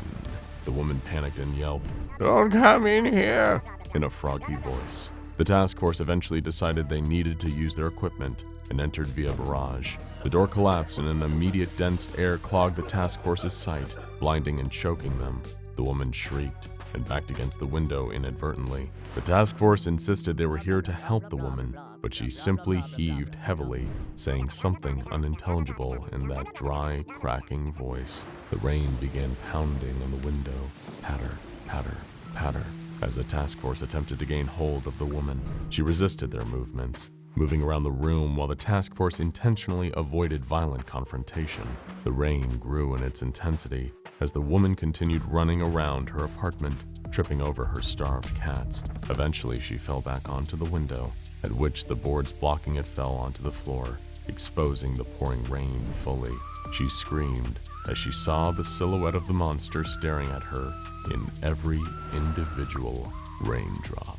One drop landed on her skin, and she violently vanished, pulled into a minuscule speck of water.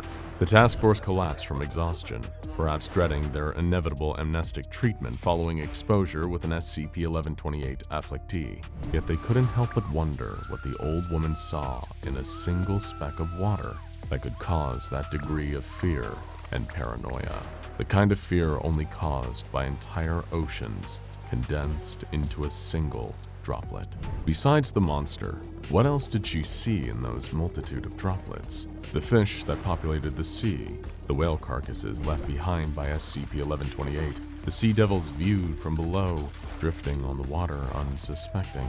Just as one may view a grain of sand and see the Sahara, she too saw that raindrop and viewed an ocean entire, along with whatever malevolent creatures inhabit it. One may have more sympathy for the child, reluctant to jump into the pool water, knowing not necessarily that something inhabits that body of water, but that the body belongs to a cycle much larger than itself, larger than any sea or ocean, and the only thing that can traverse that cycle is a monster, a creature like SCP-1128. The task force went back to their local site to report what happened during the incident. Like so many incidents the Foundation deals with, the sum total of those that risk their lives for the greater good is a couple memory-erasing syringes and another update to documentation. A description of SCP-1128 remains in a stuffy locker, lurking in wait among other horrifying stories in the SCP database's Sea of Terror. Just like that test operator that attempted to best the monster, could the Foundation's attempts ever surmount the possibility of another person being afflicted? Could they conquer the sea? In a member of that task force's dreams, they perceive a dark blue ocean and the distant black shadow that resides within. And from this ocean, they can view the bathtubs, sinks, pools, puddles, cups of water, and rain droplets of the world, seen from below. Although they know not what SCP-1128 looks like, they too experience the fear it summons among those that do, the paranoia, the fear. Although it may not manifest directly in people's lives, it can always be observed, stalking, waiting, lurking under a murky surface, watching with hidden eyes.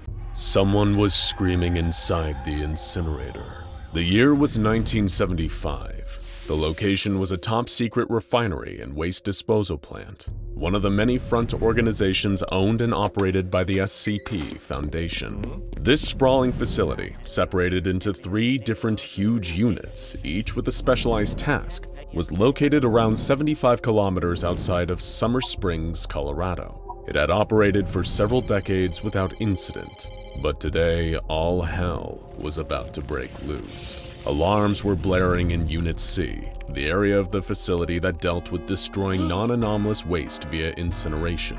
A traumatized worker had pulled the emergency lever near one of the incinerators in a panic when he'd first heard the loud banging against the interior walls, and then those horrific pained wails. That's when workers of Unit C came to a horrifying realization. The screams weren't just coming from one of the incinerators in Unit C. They were coming from all 6, a chorus of absolute agony echoing up out of the ash pits. This was impossible as far as the Unit C staff were concerned. These incinerators were only to be used for confirmed non-anomalous material. Could some animals or even some poor workers somehow fallen into the incinerators? But even if they had, what were the odds that someone had fallen in all 6 of them at once? It was impossible. The site director was immediately brought in to authorize an investigation, at which point he determined that at least one of the furnaces, in this case furnace number 4, be shut off so researchers and guards could investigate what was going on inside. It seemed like the obvious course of action, but for some of the people on site that day, this would prove to be a fatal mistake. When the fires were put out, something started rattling in the disposal chute. There was a scratching and squealing noise, like something scraping up against the metal. A maintenance worker was ordered to go check inside, and when he opened the hatch, he let out a bone-chilling shriek.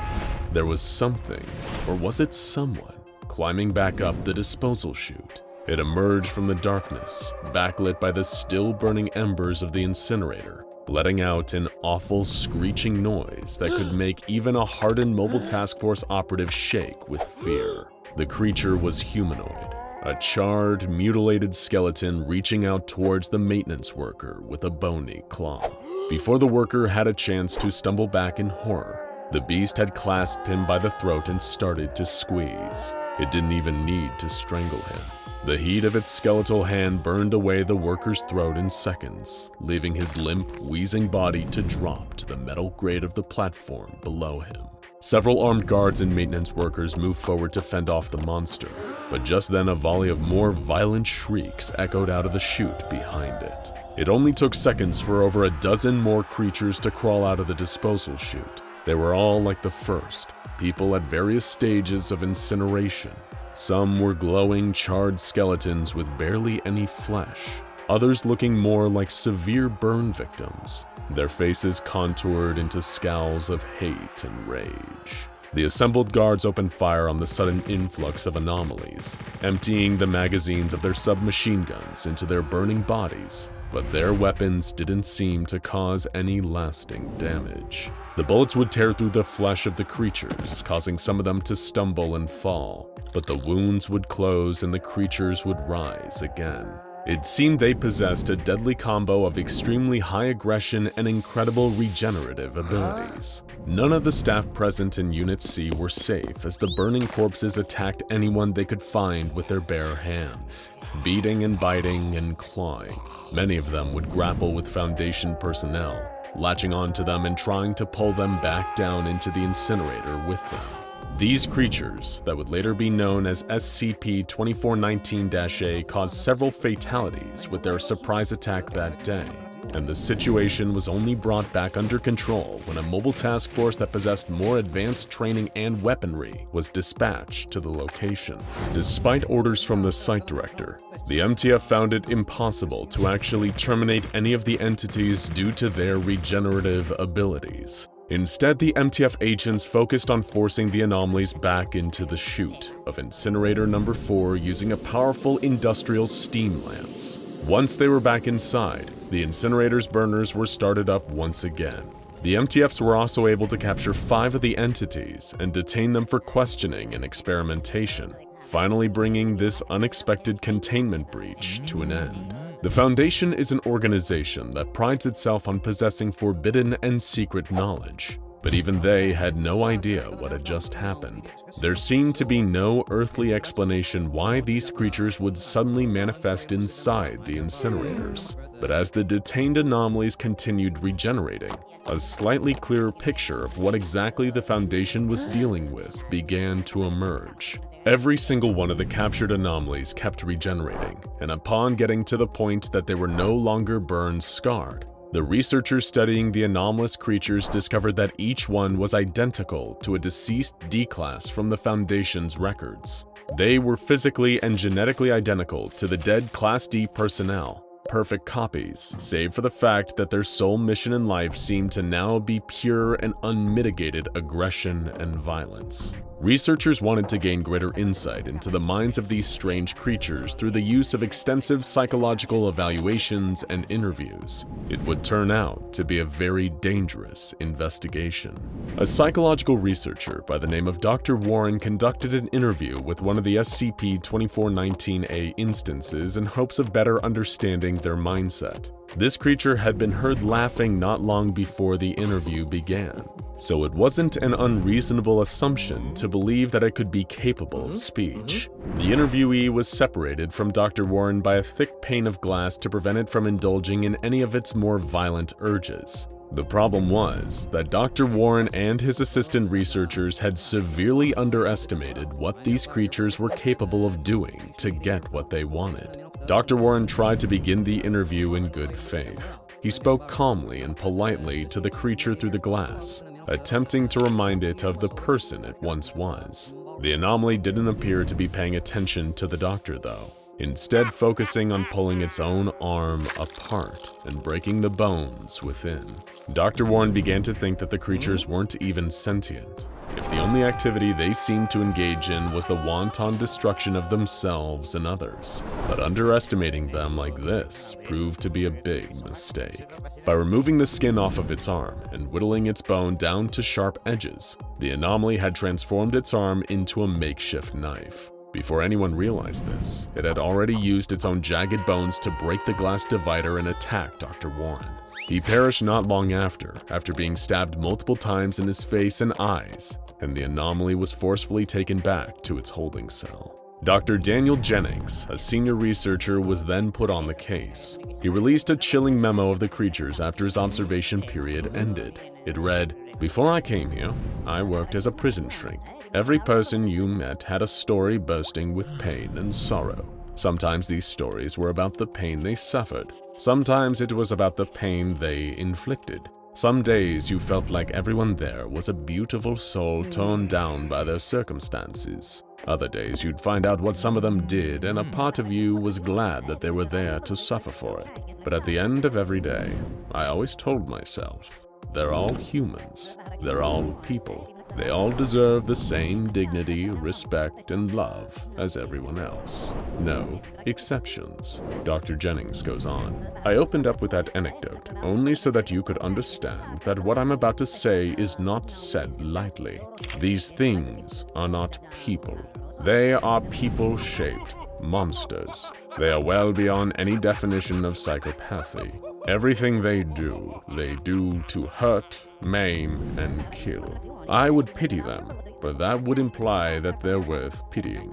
Put them in a hole, then fill that hole with concrete. Better still, throw them back into the incinerator where you found them. I doubt they'll even care." Following this string of unfortunate incidents, containment procedures were put into place to hopefully prevent anything that had happened to the unlucky Foundation staff from happening again. The entire facility was fenced off and was constantly patrolled by MTF Beta 7, also known as the Maz Hatters, a group specializing in containing anomalies which present powerful biological, chemical, or radiological dangers. The furnaces that the anomalous creatures emerge from remain lit at all times, with workers checking and carrying out maintenance on every single one each day of the week. Outside of this, the facility is essentially a no-go zone. Reinforced steel hatches cover the chutes, and they are to forever remain bolted shut. All because of that one terrifying day in 1975. That was the day that the Summer Springs Waste Disposal Facility, which had been a valuable asset to the Foundation for decades, instead became classified as the Euclid-class anomaly, SCP-2419. It is not uncommon for a Foundation asset to one day become a dangerous anomaly requiring containment, but the same question always pops up after. Why? What had a place that had been so valuable to the Foundation suddenly become such an active danger? The answer, as is often the case, is contained within the question. Why would a waste disposal plant be so important to the Foundation in the first place? And more importantly, what else was going on at the plant to make it such an area of active importance for one of the most powerful organizations in the entire world? To put it simply, the plant allowed the Foundation to dispose of something far more important than mere waste material. It gave them what they needed to better erase memories. As you probably already know, the Foundation makes liberal use of amnestics on those exposed to anomalous material to make them forget what they had seen and experienced. But these elusive chemicals, many of which are sourced from SCP-3000, are an inexact science. However, at the Summer Springs Waste Disposal Plant, researchers discovered an immensely valuable alternative. Much of what was disposed of in the incinerators of Unit C were the bodies of dead D-Class personnel. Before being burned, autopsies were performed on the bodies to make sure they were non-anomalous, including the brain. Back in the 1960s, while performing research on the brains of dead D-Classes, they found a method of extracting and distilling the positive memories of the dead, creating a kind of happy soup. When administered into someone who has undergone amnestic treatment, this happy soup creates positive false memories in their mind that fills in those pesky blank spaces that are often behind. This was so useful that happy memories were extracted from the minds of every single D-Class corpse that passed through Unit C. totaling well into the thousands by the time that the first SCP-2419-A instances began to rise. But as all happiness, joy, and love were removed from the minds of the D-classes, it seemed that all that was left was pure hate, pain, violence, and fury, feelings too intense and evil to destroy. These were bodies imbued with a malice so powerful that no fire could ever burn them away. They exist now with single-minded determination to get out and destroy everything around them, everything, including the ones that made them, the SCP Foundation itself. And in the end, it's only a matter of time until they get out. There are thousands of them in there, unable to die, unable to stop. The only thing keeping them in there is the constant burning of the furnaces around them, and those furnaces can't burn forever. The monsters lurking in SCP-2419 will outlive the fire that surrounds them, because while the furnaces they are contained in are hot, the fires of hate that burn within SCP-2419 entities are even more powerful. And they know this. They know they can't be contained forever, and that someday soon, they'll be able to emerge and exact their terrible revenge. Those who must walk past the incinerators may think they hear their screams echoing out from within, but it's not screaming at all. It's laughter. The year was 1861. Arthur du Plessis, one of the world's most renowned explorers and adventurers, hacked through the thick vines of the Amazon rainforest with a well-worn machete. He grunted and strained, his clothes heavy and skin slick with sweat. He took a deep swig from his canteen and paused briefly to breathe. This was the second week of his solo expedition into the lung of the world, and the process had been grueling. He'd fought off piranhas, electric eels, and invasive kangaroo fish while wading and kayaking down the Amazon River. He'd contended with tribesmen and poachers, and narrowly dodged his fair share of poisonous beasties that could take down prey 3 times their size. No sane man would brave this horror for its own sake, but Arthur has as good a reason as any. He was searching for his younger brother, Joseph du Plessis, who had disappeared a month earlier during a trek through the Amazon. Joseph had always admired his brother's wild adventures and sought to imitate him. It was for that very reason that Arthur had felt responsible for his brother's current predicament and made it his mission to rescue him. The Amazon is an ancient and cruel mistress. The arrogant and foolish have hoped to conquer or tame her for centuries, but countless men had disappeared in the pulsing heart of this green behemoth. Arthur may have been a world-class explorer in a different league to many of the others whose lives this green inferno has handedly taken, but there were creatures lurking deep in the Amazon that went beyond even Arthur's knowledge. The kind of beasts that would make the darkest and most twisted nightmares look comparatively inviting. Beasts like SCP-2031. If Joseph was able to send Arthur one more message before it all came to a horrible end, we could only imagine it'd be something like, "Don't come for me. It's already too late. But there's still time to save yourself, brother. Stay away, for God's sake, stay away. You have no idea what you're dealing with here. Forget about me. Go while there's still time." Sadly for Arthur du Plessis, that time was about to run out. He ventured further into the depths of the Amazon, where even light was scarce under the thick canopy above. A mighty green anaconda slithered through a nearby tributary, tongue flailing in search of prey.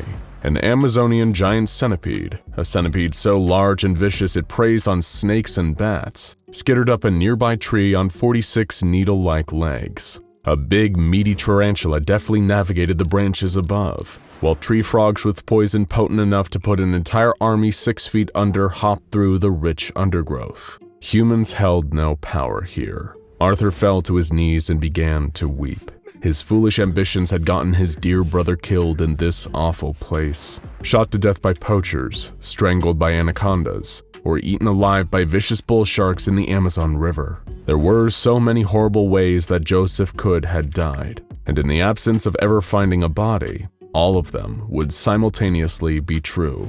The du Plessis family would never know peace. There would be a void, an emptiness in all of their hearts forever. But just when Arthur was about to give up hope, something miraculous happened. he saw a human figure stumbling around faintly in the distance. Arthur drew his trusty pistol, assuming it could be a poacher or a hostile tribesman, but something was different. The figure had its back to Arthur, but he recognized its shirt, a distinctive shade of light blue, just like the shirt that Arthur had bought for Joseph on his previous birthday. Could it be? Was it really him? Arthur holstered his weapon and jumped to his feet. He couldn't let this figure get away, even if there was only the tiniest chance it could actually be his brother and not some kind of forest mirage. Arthur ran towards the figure with the last of his energy reserves, panting and wheezing. He called his brother's name again and again, but the figure didn't respond. It just stumbled along, as though drunk. But the closer Arthur got, the more certain he was that this was indeed his brother. The height, the hair, the clothes, the build. It was Joseph Duplessis, but why wasn't he responding? Why wouldn't he turn around? As Arthur finally reached the figure, he ground to a halt. The most profound sense of dread fell over him like a sudden monsoon. Something unnatural, something truly terrible was about to happen, but he didn't know what. And moreover, it was too late to stop now. Feeling anxiety prickling up his legs and back, Arthur reached forward to grab his brother by the shoulder, the word Joseph trembling on his lips. When Arthur's hand touched Joseph's shoulder, he felt a fear greater than anything he'd experienced before. Something was moving beneath the skin of Joseph's shoulder, something writhing and alive. 1,000,000 tiny creatures all working together in his brother's flesh. Before he could even draw his hand away, his brother turned. Or rather, the creatures that were wearing his brother's body turned around. Arthur couldn't help but scream at the horrible sight before him. His brother's face looked loose and rotten, aging skin hanging off a rotting skull. His jaw hung loose, no tongue inside, no eyes either. Just millions of ants swarming in and out of Joseph Duplessis's vacant, dead face. The ants were huge and spiny, with long curved mandibles. Ection bruxelli, a particularly hardy species of New World army ant. Arthur stepped back, babbling in terror at what had become of his brother. The Joseph suit stepped forward towards him, and almost instinctively, Arthur pushed him with both hands, feeling the nightmarish activity swarming beneath the loose cover of Joseph's bony chest. The Joseph suits tumbled backward, tripping over a rock and burst. There were no organs left inside his brother now. They'd been eaten long ago. It was just a thin tarpaulin of gray skin over dry bones, and of course, millions upon millions of ants, now making a beeline for Arthur with the frightening military precision any naturalist could expect from Ecton bruxelli. But while army ants could be a formidable and frightening foe in their own right, nobody had seen any ants like this before. Well, nobody who'd lived to tell the tale, at least. Arthur turned to flee, but sadly it was already too late for him. What he thought were mere prickles of anxiety were actually an invasion force of Ecton bruxelli soldiers, which had positioned themselves over key nerves and ligaments on his skin and spine. As Arthur tried to run away, the ants began to bite into him, cutting through skin, rending bone and munching into the chewy neurons underneath. Arthur felt intense flashes of pain all over his body before collapsing to the ground paralyzed. That's when the true horrors began. If there was one consolation for Arthur in this last terrible hours of his life, he would at least know firsthand exactly how his brother died. He couldn't move, but he could feel everything. The creatures chewed through the flesh of his extremities, cutting holes in his skin and creating openings for swarms of their insect brethren to enter through. Arthur felt like he was on fire as the swarm entered his body, but was unable to do anything about it. Death by these creatures is a slow and torturous experience. Unlike their non-anomalous counterparts, the swarms don't immediately start devouring all available soft tissue. SCP-2031 wants to keep their prey alive while they renovate their new home. Arthur finally died 2 days later, from dehydration. It was at this point that the creatures finally began eating his organs and eventually distributing their colony throughout his body. The ants even produce an enzyme that slows the decaying process for their deceased hosts. That's why Joseph Duplessis didn't look a whole lot worse by the time Arthur found him, even though he'd already suffered a month of post-mortem infestation. Not long after Arthur's death, the Arthur suit got up and walked away. The world would never know how or why Arthur du Plessis and his brother disappeared in the dark heart of the Amazon jungle, but perhaps for the sake of all those who loved them, ignorance is actually kinder than the truth. It would be almost a century before the Foundation finally discovered these creatures on a nearby farm, designated them SCP-2031, and began containment and testing. They soon became aware of what Arthur, Joseph, and many others had learned the hard way. While they may be relatively ineffectual individually, together these insects were a real force to be reckoned with. Very few non-anomalous animals had any chance of escaping them once they'd set their sights on a target and began assuming their attack positions. In one observed instance, SCP-2031 soldiers were able to take down a 1,000-kilogram Angus bull in 5 minutes, most of which was just spent getting their soldiers into their proper positions over the spine and leg ligaments. The Foundation just got extremely lucky that these vicious insect predators happened to be isolated to some pretty specific areas in South America, thanks to the climate requirements of their habitats. In fact, pretty much all of the specimens the Foundation found were all in one place. The creatures had developed a particularly frightening form of ant farm known as SCP-2031-A, an isolated containment zone on a stretch of farmland where the ants could find hosts in the form of live people and animals, keeping them relatively isolated.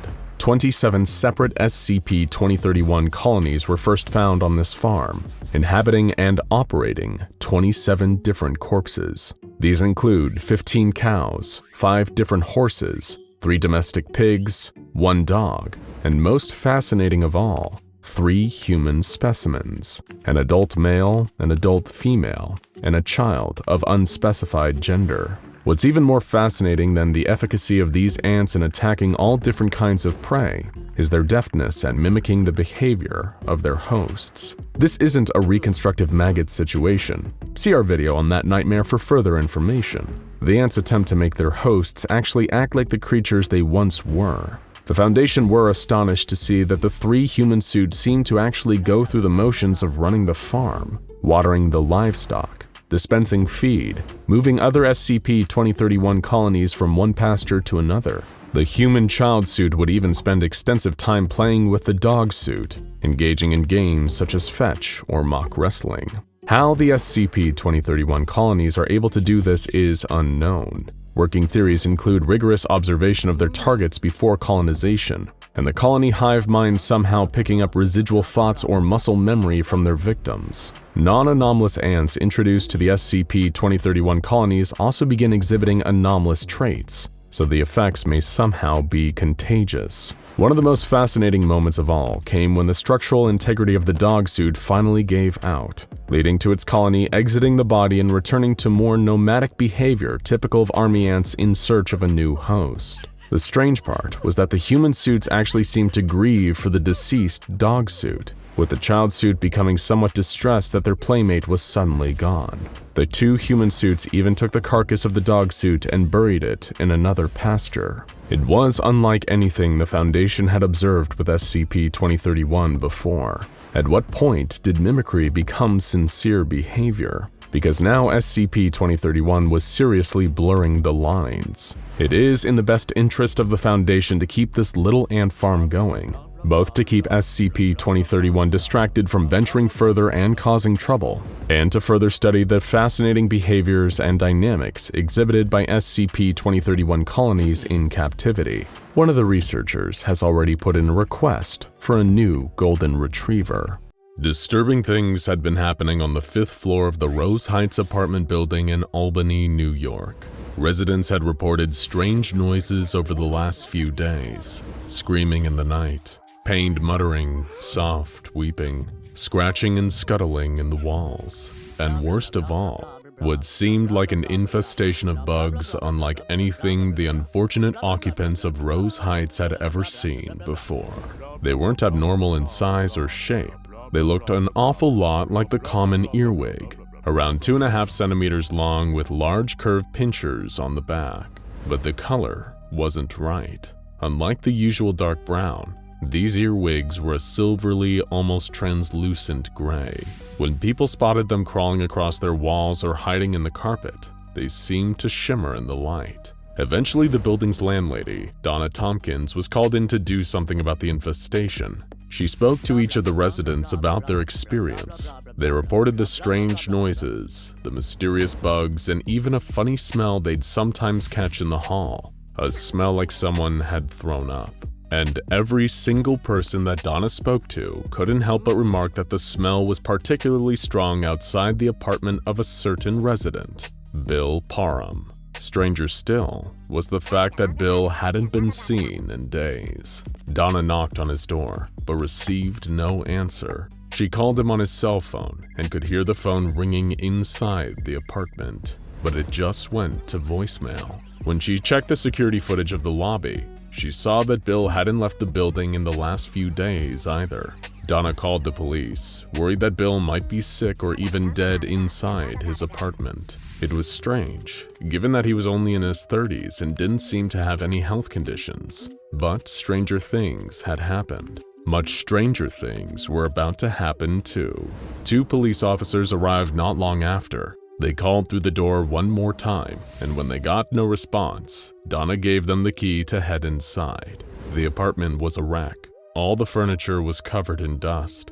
Filthy dishes were piled high in the sink and on the draining board. The smell of rot was thick in the air. There were empty boxes of painkillers, all the pills popped from their silvery foil laying on the ground. But worst of all were the bugs. The apartment was crawling with them, and they were on every surface. Those silvery gray earwigs. Neither of the officers liked bugs, and it seemed like the deeper they got into the apartment, the more bugs there were. Some even seemed to be crawling towards them, pointing their pinchers at them as though they were defending their territory.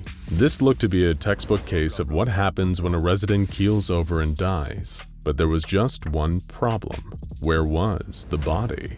Bill Parham had seemingly dropped off the face of the earth, and now a colony of mysterious bugs had started squatting in his apartment in his absence. Then came that smell again, that truly awful smell, like bile and blood.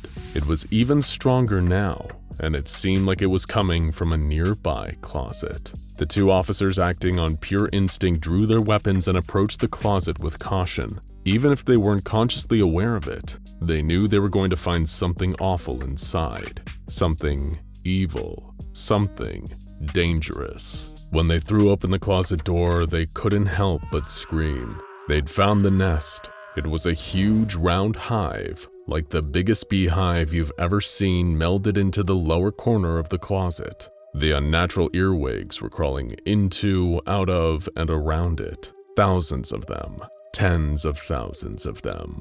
And the second they registered the presence of the 2 officers, intruders into their nest, they began to swarm. In sheer panic, both raised their guns and opened fire into the closet, but it didn't do them any good.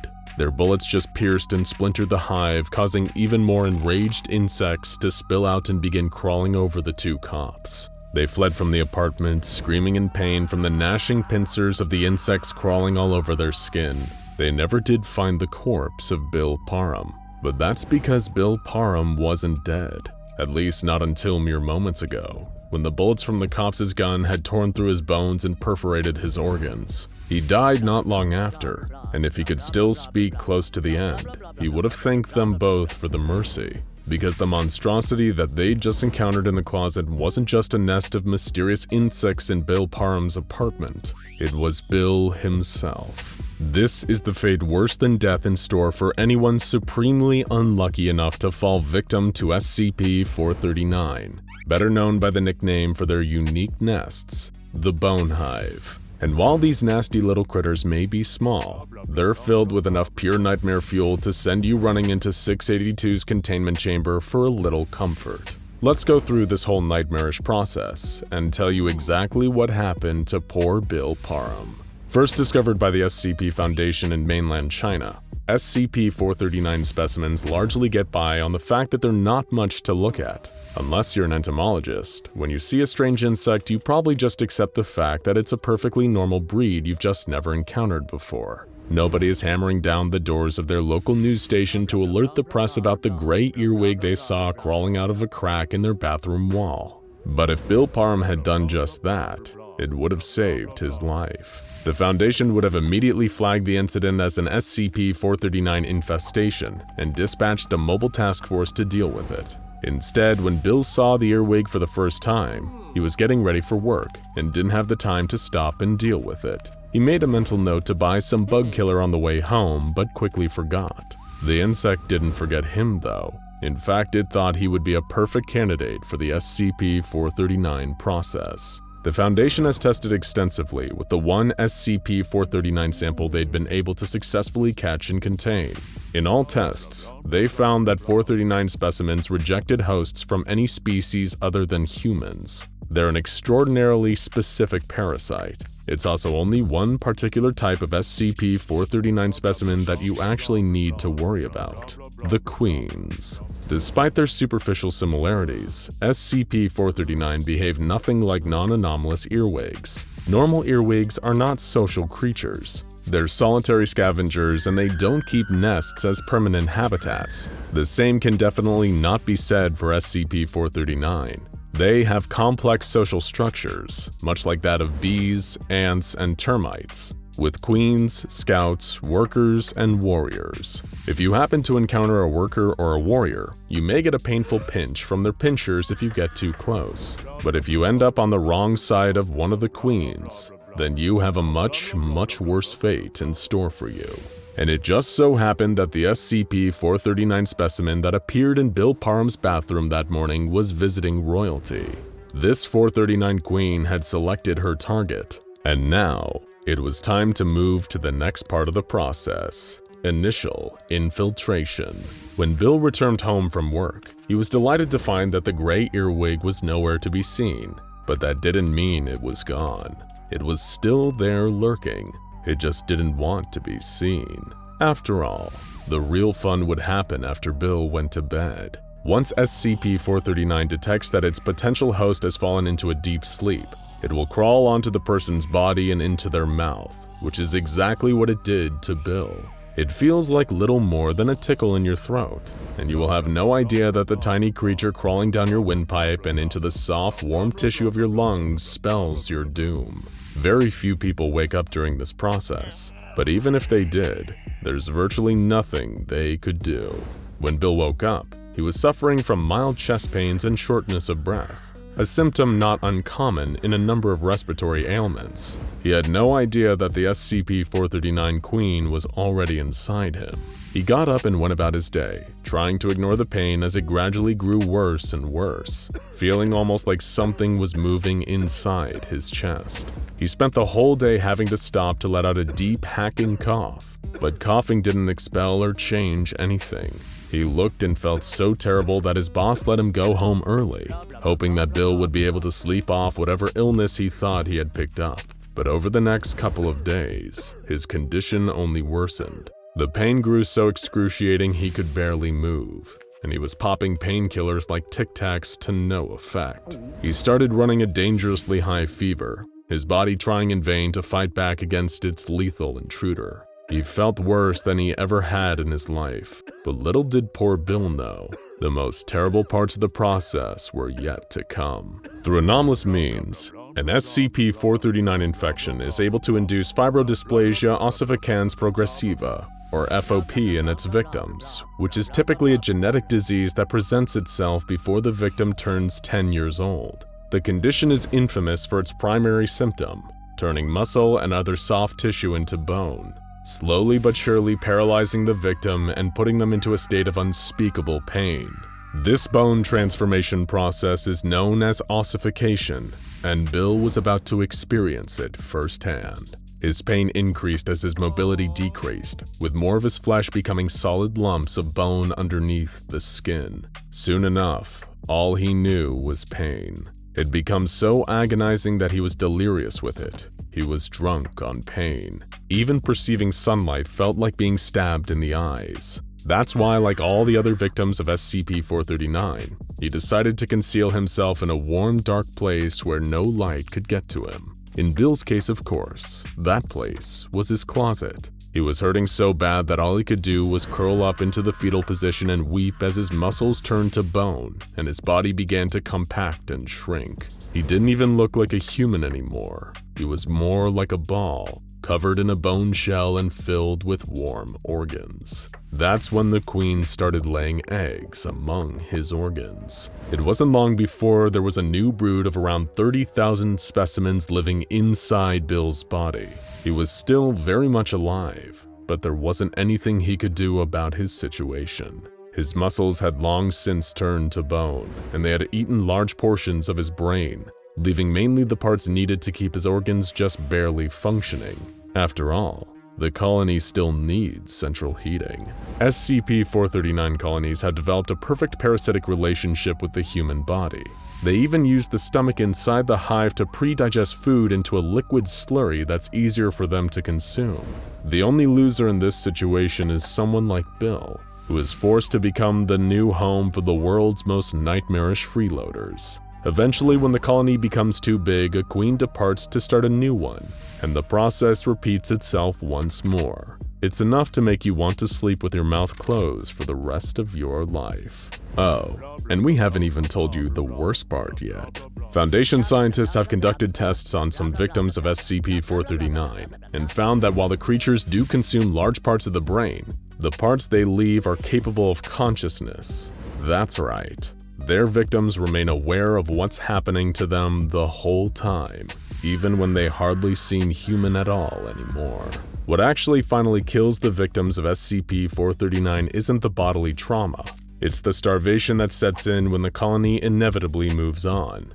Did we just hear you cough? You might want to go get that checked out. 40 years ago, a US Navy exploratory vessel landed on a chain of islands in the South Atlantic, just 2,000 miles off the coast of Argentina. In other words, the middle of nowhere. Yet on this far-off set of rocks afloat in the middle of the ocean, they discovered a vast array of strange wildlife and plant species that resemble little of what they left behind on the mainland. Could this be a treasure trove of undiscovered species, they wondered. Hoping to capitalize on the discovery, a reconnaissance team of researchers was sent out to explore some of the islands on foot, and what they found did not disappoint. From endangered species of birds to plant life and vegetation that looked like it belonged on Mars, they found a dizzying array of new and exciting examples of evolutionary oddities that would fill a library. But unfortunately, their jubilation was cut short. Attempting to collect soil samples, they dug into the ground and soon discovered that what they were standing on wasn't actually ground at all. The Navy scientists soon discovered the rocky terrain they were exploring was actually made up entirely of organic matter. As per the standard protocol, the SCP Foundation was forced to silence the US Navy research vessel after its discovery. With the okay from the US government, the ship was torpedoed and sunk to the bottom of the ocean with all hands on deck, in the name of protecting the greater good of the masses. A tragedy at sea for the sake of preventing worldwide pandemonium. From there, the Foundation took over with the containment procedures of what would eventually come to be known as SCP-169, better known by its nickname, the Leviathan. The Leviathan is a biblical creature of mythical proportions, said to be able to boil the seas and create earth-ending floods with just a whip of its massive continent-spanning body. It is unclear if SCP-169 has the ability to do these things, though, given its massive size, which Foundation researchers estimate to be somewhere between 2,000 and 8,000 kilometers. It's easy to see how something that big moving at any speed could be devastating for the coastal regions of the world. Although we use the word contain, it is impossible for SCP staff to ever contain something of such massive size. Surveillance and monitoring are about all we can do for now. That and hope it never wakes up and decides that we're on the menu. It was thought to be relatively smooth sailing, until one incident changed everything. Dr. Hart turned off the video monitor and faced the assembled members of MTF Gamma-6, also known as the Deep Feeders, renowned for their specialization in the tracking of deep-sea and oceanic anomalies. The room was dark, and each team member was sitting in shadow, but still Dr. Hart could see the seriousness on their faces. "I'm sure you're wondering why I called you here at such short notice," he said. On the screen behind him, he put up a NASA satellite picture of a small set of rocky islands. "You see this little island chain here? Well, it wasn't there a week ago. He paused, rubbing his forehead from lack of sleep.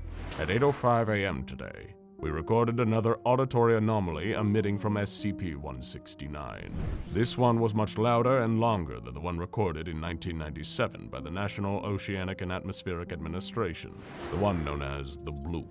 Back then, it was easy to brush off as some ice breaking off of a continental shelf and scraping against the seafloor. It's not so easy to cover up anymore. These auditory emissions from SCP-169 are beginning to grow more frequent. More than that, increased seismic activity around the archipelago on the creature's back indicates that the rate at which the creature is breathing is also up. Typically, the rate at which the creature takes what we are assuming to be a breath is once every 3 months. The rate has increased to once every 3 weeks. For as long as we've been monitoring SCP-169, it's been adrift along the southern Atlantic, never moving more than a kilometer a week. That behavior is slowly beginning to change. It doesn't sound like much, but something that big even moving just a fraction of that faster means 100-foot tidal waves for the entire South American coastline.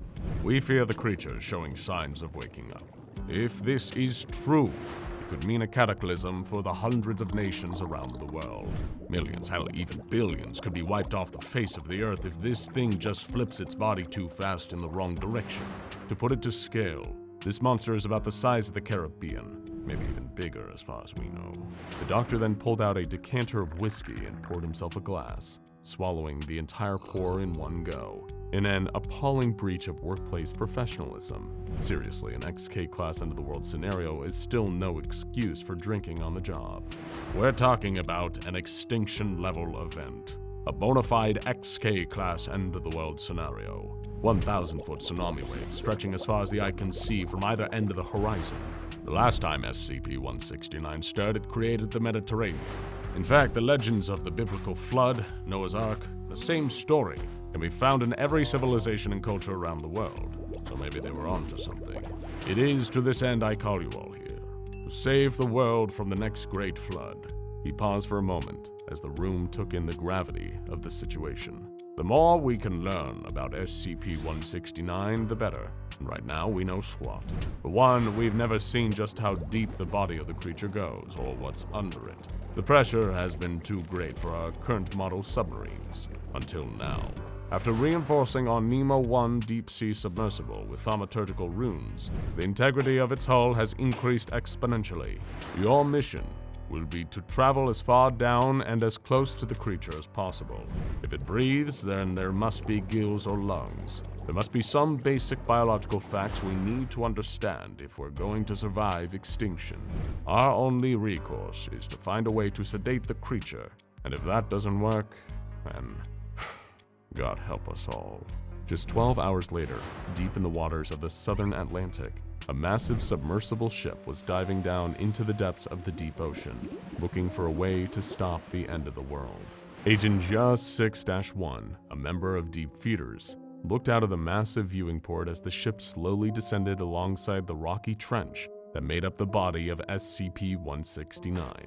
Behind him was Dr. Hart, sporting a white 5 o'clock shadow and a red nose from a night of drinking to calm his nerves. The entire crew were silent in awe as the giant floodlights of the ship brushed over the barnacle-covered surfaces of the undersea mountain. They progressed slowly, reaching each milestone in depth with caution, knowing that one wrong move could destabilize the pressure in their ship. JA-6-1 murmured the word, "Scales." "What?" asked Dr. Hart. "I've been watching the patterns of the ridges as we sink down. They look like scales. Giant segments. It's hard to see at first because they're so covered in barnacles and sediment, but I'm sure of it. They're giant, armored scales, the way lobsters or crabs have armored exoskeletons." "Interesting," the doctor said, scratching his chin. "Arthropods have segmented armored bodies. This means we might be looking at some sort of evolutionary hybrid, some sort of aquatic mammal such as a whale or dolphin, one that has developed armored segmented scales similar to that of a crustacean." The doctor crossed his arms to think. The closest thing we have on the fossil record of this magnitude is an armored fish from the Cretaceous period, but even that's way too small to compare to this. This thing has an entire ecosystem on its back. How old is it? Asked the agent. Well, now that you mention it, given the impossible age of the creature, an arthropod would make sense. Lobsters and other crustaceans don't age conventionally, you see. They are effectively immortal. In fact, they actually die because they continue to grow until their bodies can't hold up their humongous size anymore. And yet, SCP-169 just kept growing. The doctor trailed off, thinking to himself. Dr. Hart, still lost in thought, turned to walk to the back of the submersible as Zhe 6-1 followed. He said as much to himself as to the agent, "The creature is old. The geological survey conducted when SCP-169 was first discovered carbon-dated the specimen to over 541 million years old.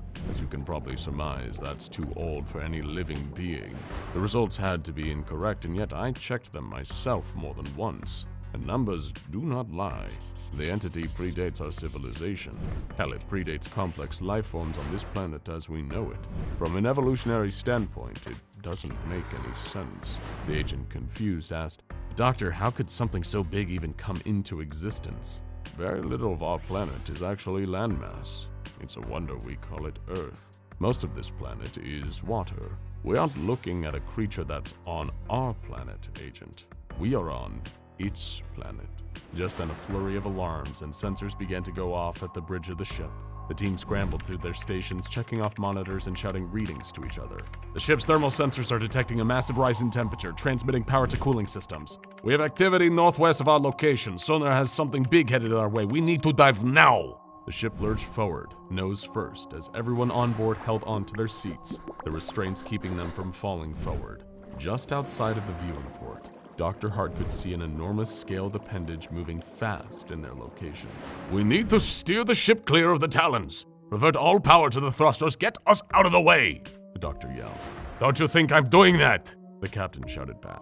The ship jolted sideways and downwards as an immense wave of pressure came over the submersible, putting 6 Gs of force on its occupants. Zhe 6-1 yelped out of fear as the ship came close to crashing into what appeared to be the edge of a titanic talon the size of the Empire State Building. Following the encounter, the part of the ship bordering the reinforced glass of the viewing port began to glow bright red. "It's boiling the water around us!" one of the crew members cried out. "It's not boiling anything, it's just cavitation due to the pressure reduction in the water. The updated runes on the ship's hull should keep us safe, we just need to cool our heads. Stay focused on the mission, bottom feeders." After several moments of holding their breaths, the crew of Nemo 1 began to relax as their pace returned to a slow descent along the side of the underwater behemoth. Before long, the vessel was no longer traveling straight down, but starting to curve under the creature, traveling north towards the theoretical head of SCP-169. After several hours, the ship came upon giant fissures in the rocky exterior of the creature. These massive vent-like structures appeared stiff, but slowly they opened and closed over the span of weeks. These were the respiratory organs of the organism. Clocking it at over 2 miles underneath the surface of the ocean, the crew carefully began entering the smaller pod-like submersibles that detached from their main ship. Zhe 6-1 entered his pod and strapped on the haptic gloves that would give him control of the pod's robotic arms. He and a team of 3 other volunteers had agreed to undergo the dangerous mission of attaching artificial chemical emission machines that could be programmed to release anesthetic gas into SCP-169's respiratory system on command remotely. The emission machines could be refueled manually whenever the contents ran out. It was an ingenious solution Dr. Hart came up with when thinking of his time studying sharks as a marine biologist. They would tag the fins of sharks by capturing them and bringing the specimens on the deck of their boat. From there, the scientists would drill a radio frequency emitter onto the fin of the shark. When he had first seen this practice as a young college student, Dr. Hart was afraid the process was harming the shark, but later he learned it was designed in a way to not be harmful to the specimen, and eventually the tag would fall off after enough data on the shark's movement was collected. Except these tags would not be falling off, he thought. They could not. For the sake of all mankind, this had to work. The doctor pressed a button on the receiver of the radio and spoke. Zhe 6-1, what's your status? Pressure's holding, all signs look good. Zhe 6-2? Pressure's holding, all good. Joe 6-3. All clear, Captain. Joe 6-4. There was silence. Joe 6-4, do you copy? All clear, Doc. Sorry, my mic was muted. En route and ready to do this thing. Dr. Hart sighed in relief and slowly reclined in his chair, watching the pods move closer to the large openings on SCP-169's side. One by one, the robotic arms used underwater torches to drill into the thick, rock-like exoskeleton of the creature, screwing in complex million-dollar equipment that was both waterproof and could withstand the immense pressure at such a depth under the ocean. As the minutes turned to hours, Dr. Hart couldn't help but feel anxiety for the safety of his crew and the success of the mission. But before long, the pods began to return one by one to the mothercraft, each completing the segment of work with which they were tasked. The last pod still working was Zhe 6-1, whose robotic arm was in the process of rotating a large industrial-sized screw. Zhe 6-1 had all but finished when suddenly a low rumble could be felt shaking the larger submersible. Dr. Hart's voice came crackling over the radio. "Get back to the ship now!" Zhe 6-1, wrapped in deep focus on his task, replied, "I'm just about finished, just packing up my tool belt." "Leave it. Return to the ship now. That's an order." "Jesus, what's wrong? It's not like this is the end of the world," said the agent, chuckling over his radio. An ear-piercing echo sent shockwaves through the depths of the ocean around the submersible. The waves rumbled with the sound of SCP-169's voice, similar to the sound of a large whale, but amplified by a million. The sound sent all the crew members falling to the floor as the ship experienced severe damage from the burst of pressure, slightly cracking the glass viewport and sending smoke flooding into the small bridge of the ship.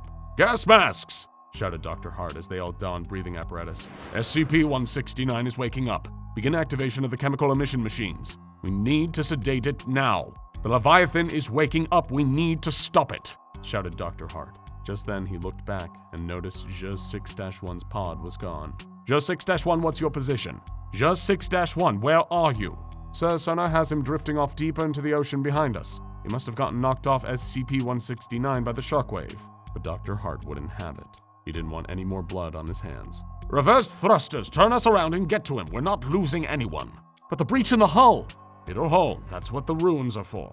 The outside of the submersible began to glow a slight blue as the ship's system started to come back online to full capacity, and alarm systems started to turn off and report normal pressure readings. Before long, the Nemo 1 had caught up to Zhe 6-1's pod and retrieved the agent, who had been knocked unconscious by the shockwave. Once the agent was back on the main ship, the doctor turned his attention back to the monitors, making sure the installations they drilled into the creature were functional. Slowly, the machines came online to full power, and the speed at which SCP-169 had been moving began to slow ever so slightly. The team all watched the viewport in silence as a steady stream of anesthetic gas was pumped into the respiratory system of the gigantic living myth in front of them. After a few moments of waiting, the doctor spoke.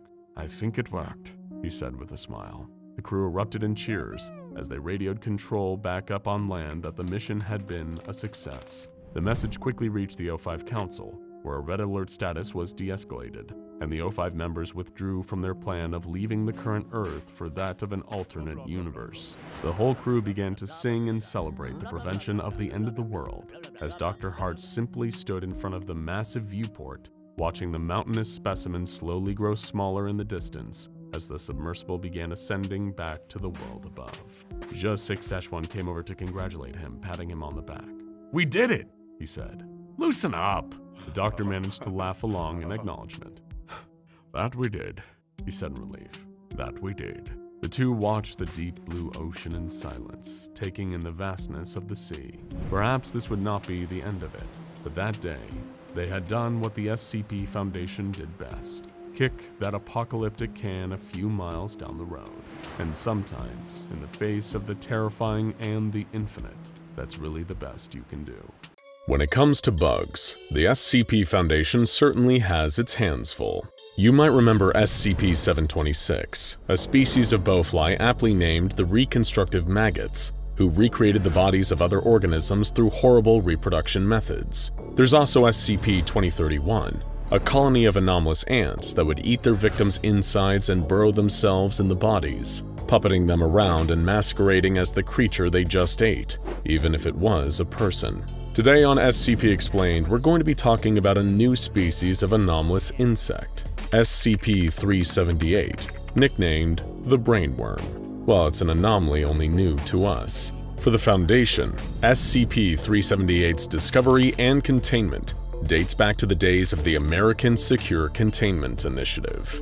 The American Secure Containment Initiative could be considered a predecessor to the SCP Foundation, active for the majority of the first half of the 20th century. While most of the stories go that the ASCI, alongside several other paranormal investigation organizations, eventually came together and formed the SCP Foundation in the early 50s, the reality is a lot murkier. As we all know, it's very hard to completely kill off an organization in the anomalous world. The secrecy and decentralization practically ensures that there's always going to be some stragglers left. And in the ASCI's case, that certainly seems to be the case. SCP-378's file indicates that by 1963, the ASCI was still around and kicking, though it was definitely living on borrowed time due to the rising prominence of the SCP Foundation. The two organizations, the growing Foundation and the dying ASCI, attempted to keep tabs on one another throughout the decade, but the Foundation's espionage programs proved to be more intensive and thorough. For whatever reason, the Foundation was always getting the best intel, whether it was beating the ASCI to the punch on newly discovered anomalies, gaining access to otherwise classified information only available in ASCI documents of the highest security clearances, or finding ways to benefit from the organization's detriments through diplomatic meetings that always seemed to work in the Foundation's favor. It was clear that the SCP Foundation was the new hotness, and the ASCI would have a lot of catching up to do if it wanted to remain relevant in this new post-World War II world. Unfortunately, we all know what happened. The majority of the ASCI was absorbed into the Foundation shortly after its formation, and the pieces that remained would fade into obscurity in the coming years. But why was the Foundation's intel so good? More funding? Better trained agents? Luck?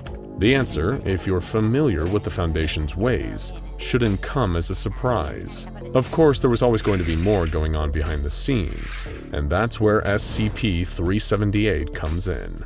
SCP-378 is an arthropod, resembling an Amazonian giant centipede, specifically one in the larval stage. SCP-378 measures about 3 meters long, with a thickness of 233 kilograms, and it possesses otherwise ordinary biological features, while about as normal as an anomaly contained by the SCP Foundation can get. On the dietary side, it eats like a normal centipede, consuming primarily other insects and lichen. On the reproductive side, things are a bit different. SCP-378 reproduces asexually, meaning that it's capable of generating offspring entirely through its own biological functions, which it excretes from its backside. A newly birthed instance, designated SCP-378-A, resembles a fully grown adult Amazonian giant centipede right from birth. But dissection of these baby peds suggests that this resemblance is superficial, as SCP-378-A's organ systems, beyond a primitive neural network,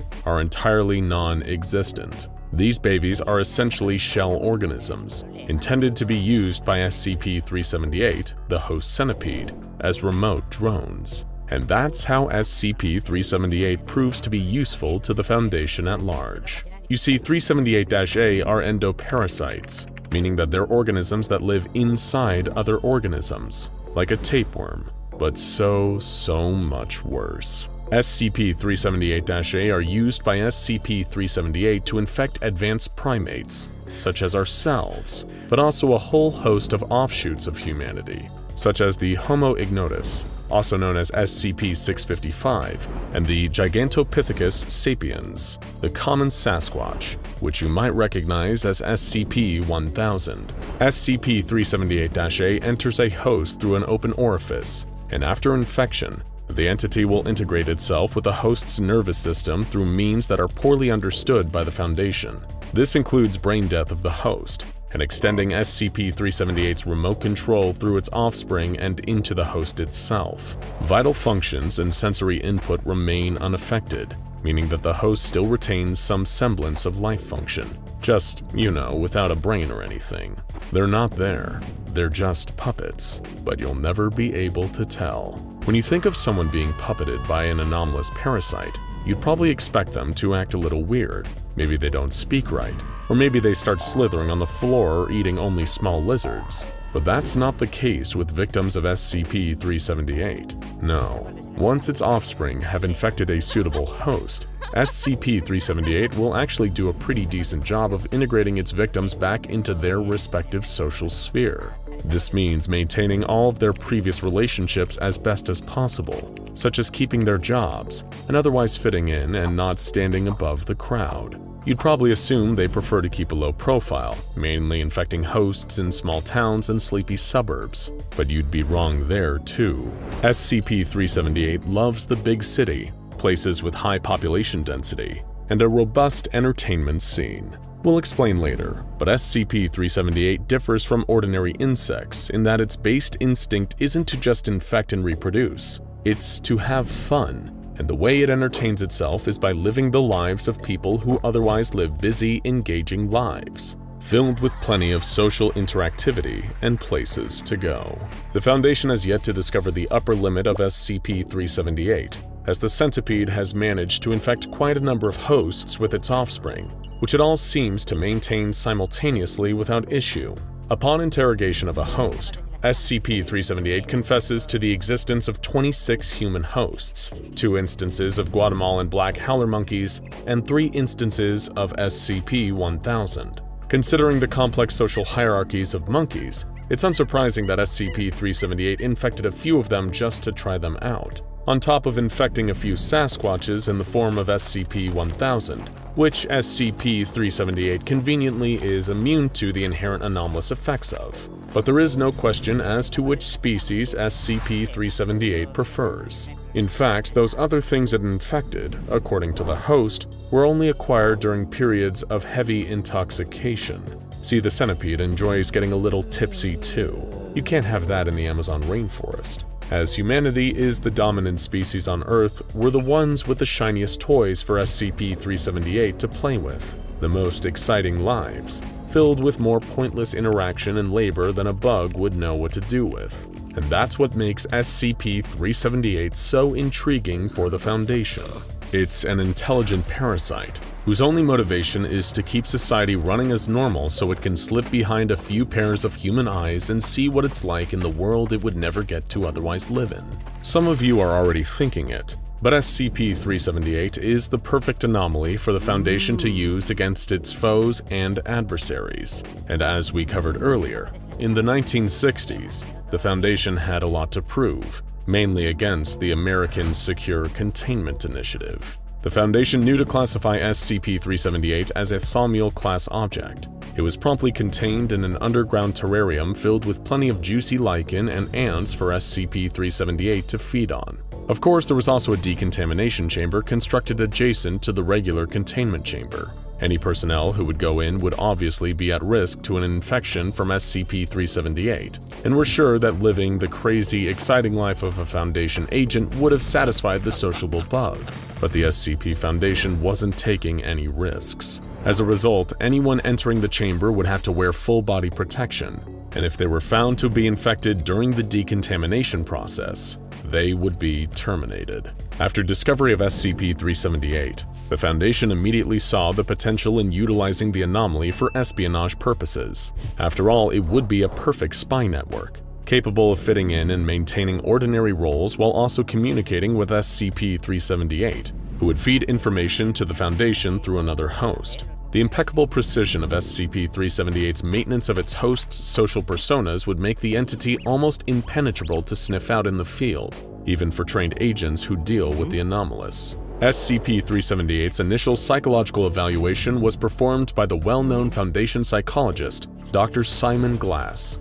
Dr. Glass found that SCP-378 was obviously unique among arthropods and possessed either human level of sapience, or at the very least, the ability to emulate its host's intellectual faculties. Regardless, the anomaly was intelligent, but a point of interest for Dr. Glass was SCP-378's relationship with its hosts. It maintained a constant, consistent sense of identity across multiple hosts. But interviews with SCP-378 revealed that it was fully aware that it was not those hosts in actuality. SCP-378 was essentially role-playing various human identities. It wasn't just easy for the Foundation to figure out that the centipede enjoyed masquerading as its hosts. It pretty much spelled it out with giant letters. SCP-378's hosts rarely interact with or send information directly back to SCP-378 or fellow hosts, because SCP-378 is in full control at all times. This is literally just a game for SCP-378, a source of entertainment.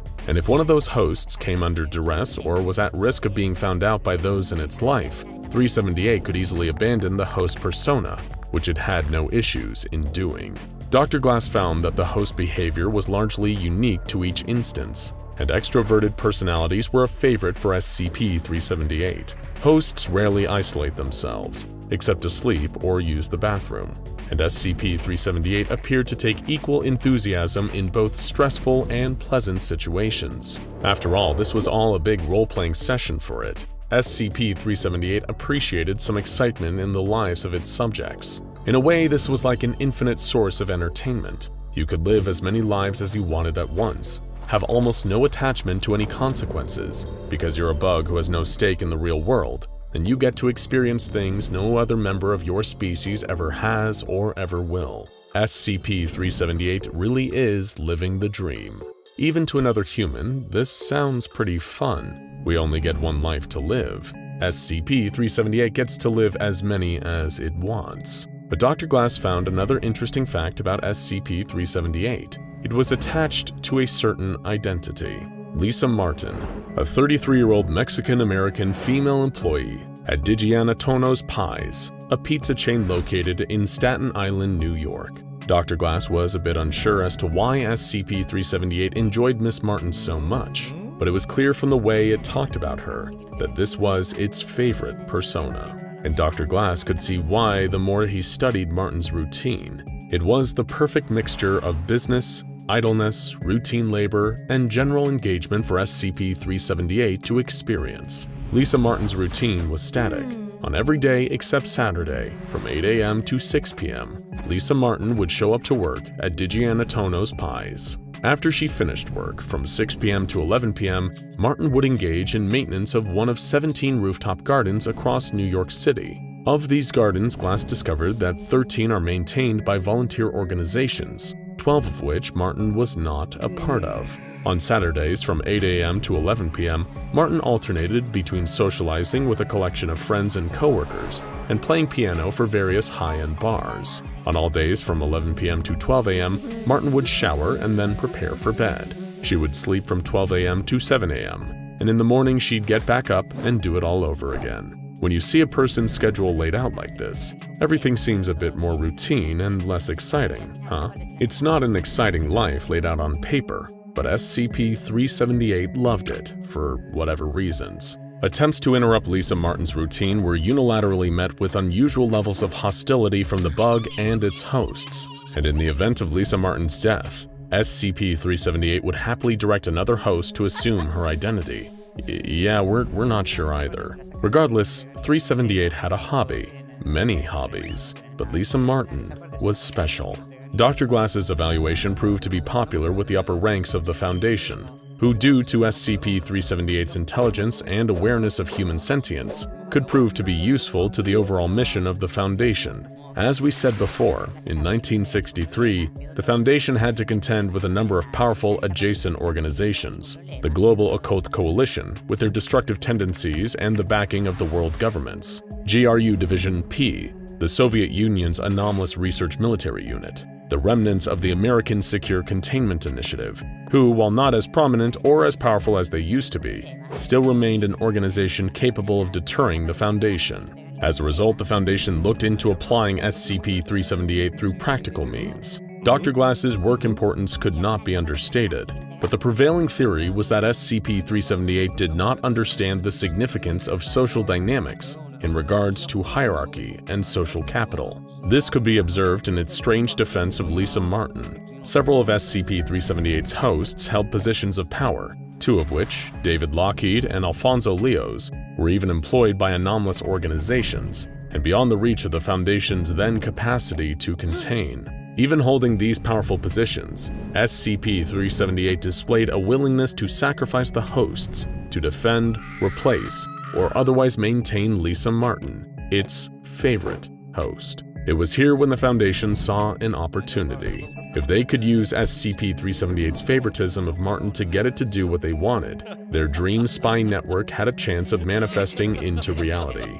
David Lockheed, one of SCP-378's hosts, was a low-level employee of the ASCI, but if the Foundation was able to persuade SCP-378, using Martin's safety as collateral, Lockheed could rise through the ranks of the organization into a position where the Foundation needed a puppet. Second, they realized that Martin herself could prove to be a useful asset. The Foundation was always looking for new ways to conduct reconnaissance, and pizza parlors were an ideal meeting spot and espionage center, if they could be kept from the public eye. Martin's place of employment would soon be converted from your average Staten Island pizza parlor to one of the Foundation's very own spicy crust pizza chains. See what they did there? Spicy crust pizza, SCP. They are so clever. Regardless, the use of SCP-378's anomalous abilities to defend Foundation operatives in the United States seemed like a useful prospect, and the idea was put to a vote by the Overseer Council. It passed, with only minor detraction, under the name of the Kraken Protocol. As a result, SCP-378's containment procedures were updated, and containment of the anomaly would be focused on three primary components. Its first host, SCP-378-1, was held in the Area 19 barracks of the SCP Foundation. -1 was employed as a maintenance technician with a low security clearance, and in the case of death, a brain-dead or comatose reserve personnel would be elected to replace it. SCP-378-1 served as the Foundation's primary means of communication with SCP-378. After all, they needed a channel to speak directly to the bug in charge, and -1 was their way of doing so. SCP-378-2 was David Lockheed, an average employee of the American Secure Containment Initiative, working in their clerical sector.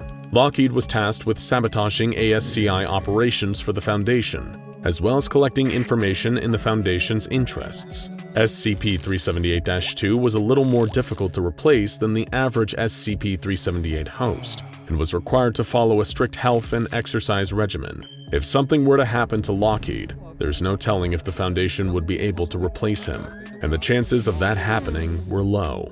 Lockheed was the perfect spy, with an established rapport with the ASCI going back at least a decade, and access to information the Foundation would use to outsmart the initiative at every turn.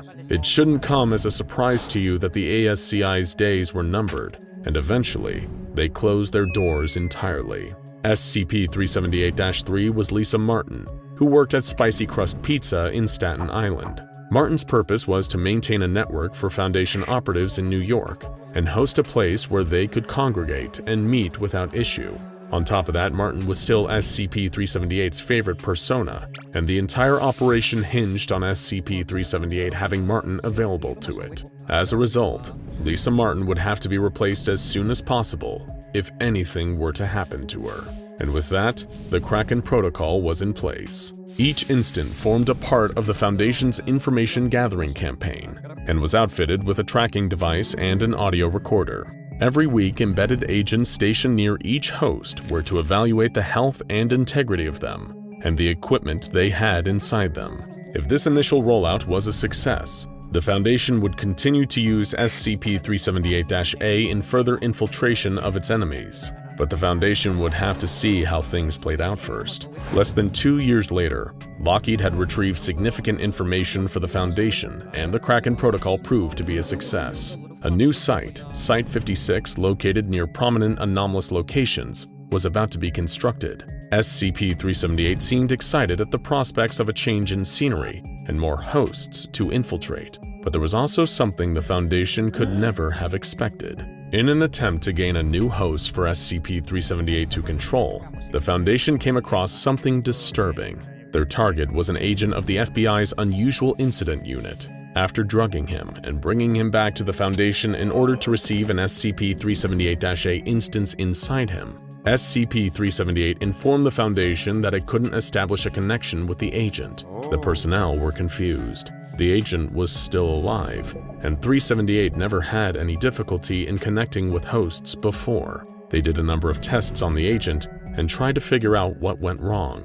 That's when the Foundation discovered that there was a different centipede inside the agent's head, where the SCP-378-A instance would typically be. It looked like the Foundation had a much bigger issue on their hand than they ever had realized. When an anomaly is first detected by an SCP Foundation field agent, it's up to the Foundation's mobile task forces to tag and bag the impossible entities before they can do any more harm.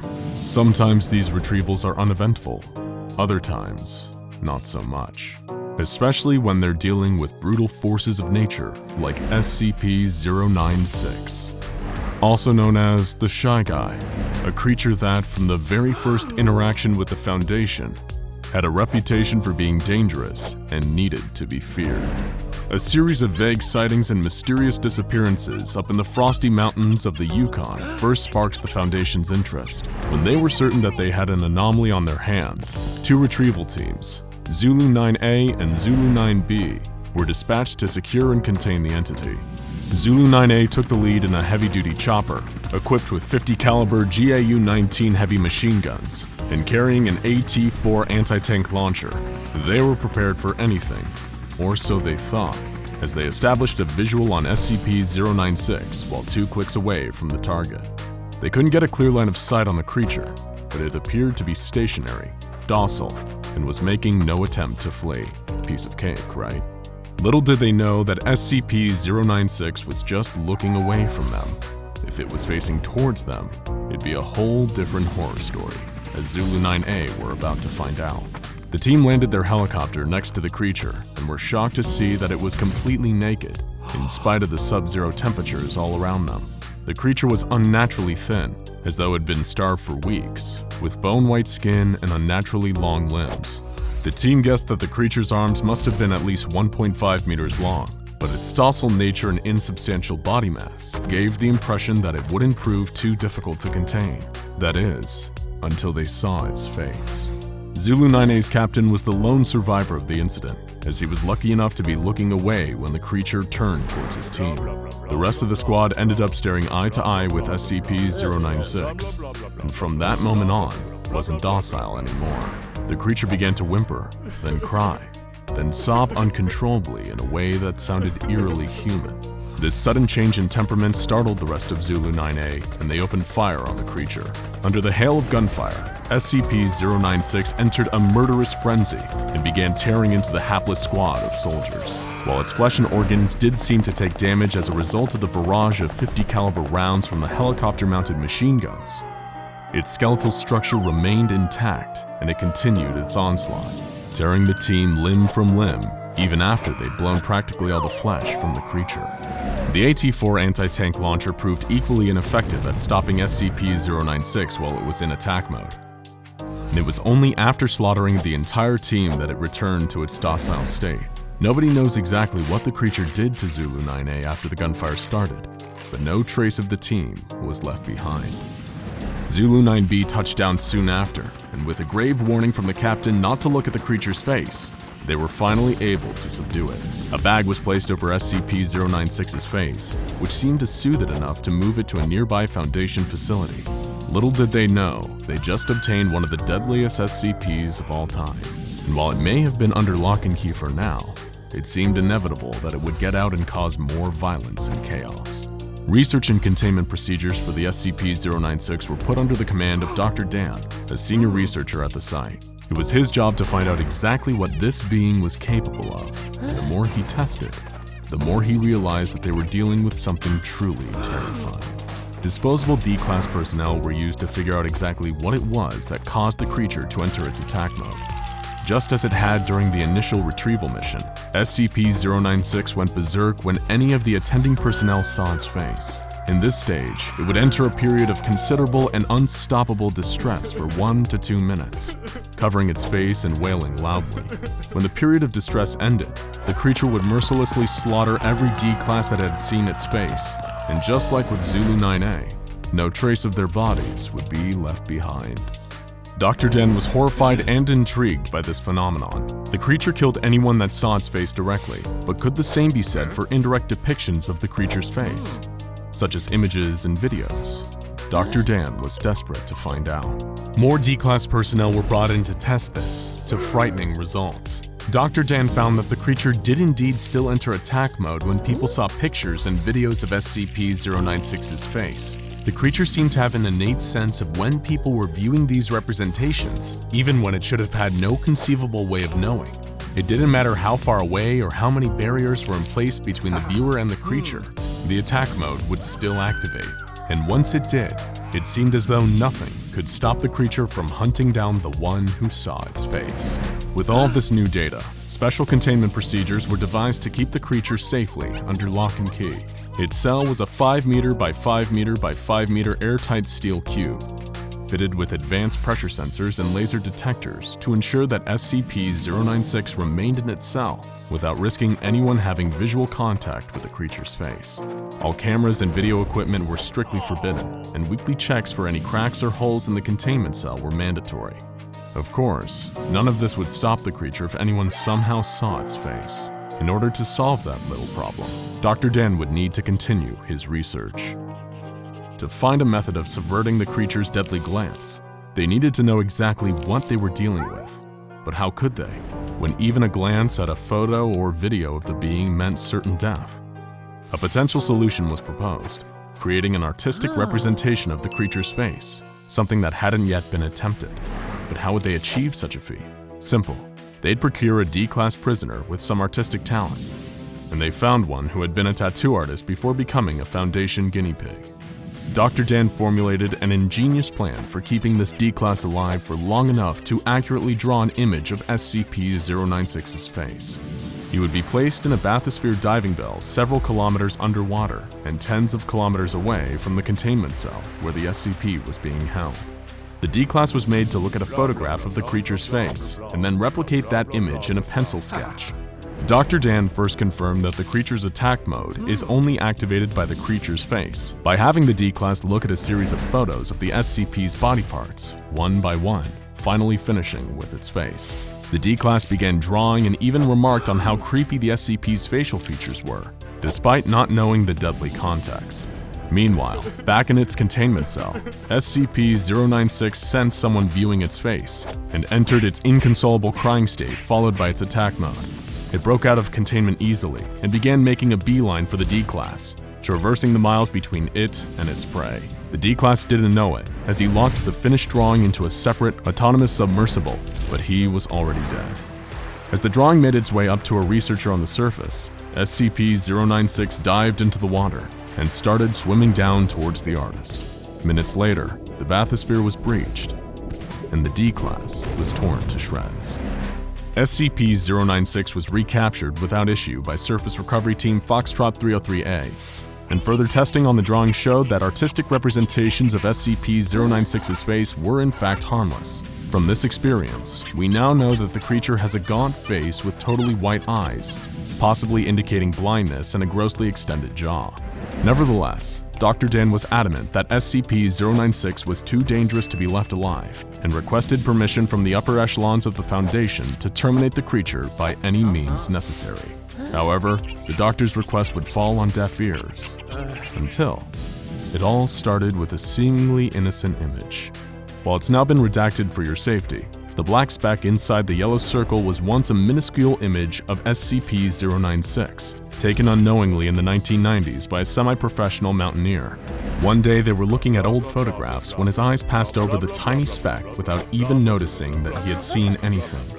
But SCP-096 noticed and began entering its attack mode. It tore through its steel containment unit like tissue paper, causing the release of a nerve agent that killed a number of attending Foundation staff. The monster then fled the base and began pursuing its prey, with Mobile Task Force Tau-1 in hot pursuit. Dr. Oleksy, who was helping to manage the site where the SCP was contained, was in dismay over the situation. Dr. Dan was out of the country at the time, trying to discover more about the creature's origins. However, he did leave the Mobile Task Force with a new secret weapon against the rampaging Shy Guy: Project Scramble. Scramble were state-of-the-art goggles featuring a new technology created by Dr. Dan, which, using artistic renditions of 096's facial features, could detect and scramble the features of SCP-096 into an unrecognizable form, preventing the normally deadly effect of gazing upon its face. In theory, this would allow MTF Tau-1 to engage safely with 096 once its prey had been eliminated and bring it back into containment. But disaster struck on two fronts.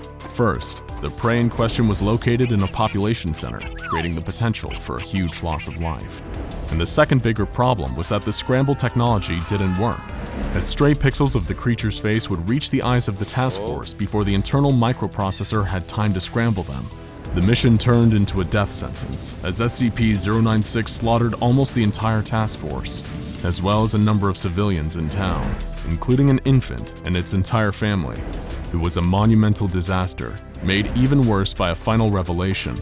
Dr. Dan and Dr. Alexei had themselves facilitated the entire containment breach and allowed the resulting massacre to happen, with Dr. Dan hoping it would be enough motivation for Foundation Command to greenlight his research into destroying the creature. Anything that would give him the opportunity to kill this thing would be worth the bloodshed. His plan worked, and the SCP Foundation saw it his way, approving his request to neutralize SCP-096. However, success comes at a cost for Dr. Dan. Once he figures out a way to finally kill the creature, though done in his line of duty, he himself will be terminated by the Foundation for his crimes against humanity. But considering how much damage SCP-096 is capable of causing if it ever got to a major population center, or even worse, was ever caught on camera and broadcast to a worldwide audience, the Doctor himself would likely deem his own death a justifiable cost. To this day, the Foundation is researching ways to kill the creature, and they're still looking for their silver bullet. And the pressure is on. They hadn't known about the seemingly innocent picture that sparked the last containment breach, the one taken decades ago, in which the Shy Guy had only occupied 4 tiny pixels. 4 tiny pixels that resulted in multiple innocent lives lost. So be careful where you look, because who knows how many other photos of the creature are lurking out there. Photos with an innocent dot in the background. Your eyes glance over it, not even noticing the little blip, until you hear a distant wailing that seems to be getting closer and closer and closer, and then it's already too late. Spiders. Spiders everywhere, covering every inch of the containment site, entombing screaming researchers in webs and crawling all over them. How did this happen? Let's rewind. We regret to inform you the break room is closed today. There is currently a spider loose in the facility. Researcher Yuri craned his neck to look past the line of personnel that had gathered in the hallway, reading the sign hastily scrawled on a piece of paper from the photocopier. Behind him, he overheard a fellow researcher, Holland, complaining about the wait to get to the break room, not in the least part pleased about the idea of spending his precious half-hour lunch break standing around in a corridor, while someone presumably stood on a table with a can of Onslaught insecticide. When Yuri instinctively corrected him that spiders were arachnids, not insects, Holland shot him a venomous glare, indicating that he already knew that. As he turned away from the awkward encounter, he noticed researcher Andrews next to him, who wasn't grumbling away to his coworkers or impatiently checking his watch like everyone else. He was staring at the ceiling. Yuri started looking up in the same direction, following Andrews' gaze until he noticed what had him so transfixed. Above the heads of the gaggle of personnel waiting to access the break room was a mass of cobwebs. Ordinarily, there would be no cause for concern. After all, even the Foundation's facilities needed regular cleaning and upkeep.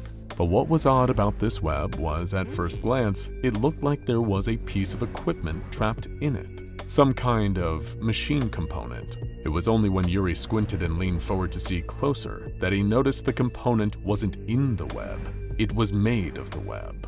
The very same thin, wispy thread that had been wound in such a way that it was forming part of something. As for exactly what, it was hard to say, but it immediately had Yuri thinking a particularly unnerving thought. A spider was loose in the facility. The sign did not specify what kind of spider, and the odd web above seemed to indicate that it might well have been of the anomalous variety. Leaving the complaining personnel to stand around wasting their breaks, Yuri ducked down an adjacent hallway and started scrolling through the contacts on his phone. He read a file on an anomaly that caused ordinary everyday objects to suddenly transform into angry spiders, and a close respected colleague of his, Agent McGuire, worked closely with the mobile task force responsible for containing these agitated arachnids. Hearing McGuire answer the phone, Yuri immediately asked him about the current state of SCP-3023. McGuire very passively told him that everything was normal, and that no new instances had been reported in the region. SCP-3023 seemed to only affect a very specific area of central Germany, right in the middle of Hanover, Leipzig, and Kassel. Then, Yuri asked if it was possible for an inanimate object to suddenly turn into an angry spider anywhere outside of that area. For example, in the break room. Immediately, his brain conjured up the image of the billiards table with 8 spindly spider legs erupting out from beneath its green surface, angrily crawling all around the room, waiting for the break room door to open and all the impatient personnel to come flooding in. McGuire told him what SCP-3023 instances did to any living thing they came into contact with, and it sure wasn't pretty. From the other side of the line, Agent McGuire reassured researcher Yuri that there had never been any reported instances involving SCP-3023 outside of Germany. When Yuri followed that up with the question of whether or not there were any currently in containment, the MTF Alpha 21 operative replied that all instances were normally destroyed on contact. The answers put the panicked researcher at ease, long enough for him to calmly apologize to his friend and thank him for his time before hanging up the phone. That was when the lights went out. An alarm started to sound, bellowing from deep in the heart of the facility and reaching outwards, like the strands of a web. The sound denoted one horrible thing.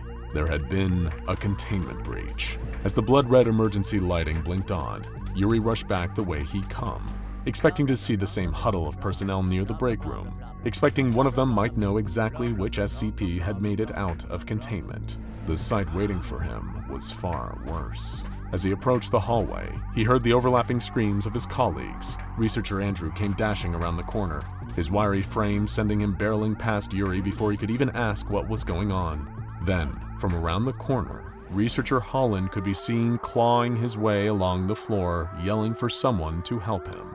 There were spiders all over him.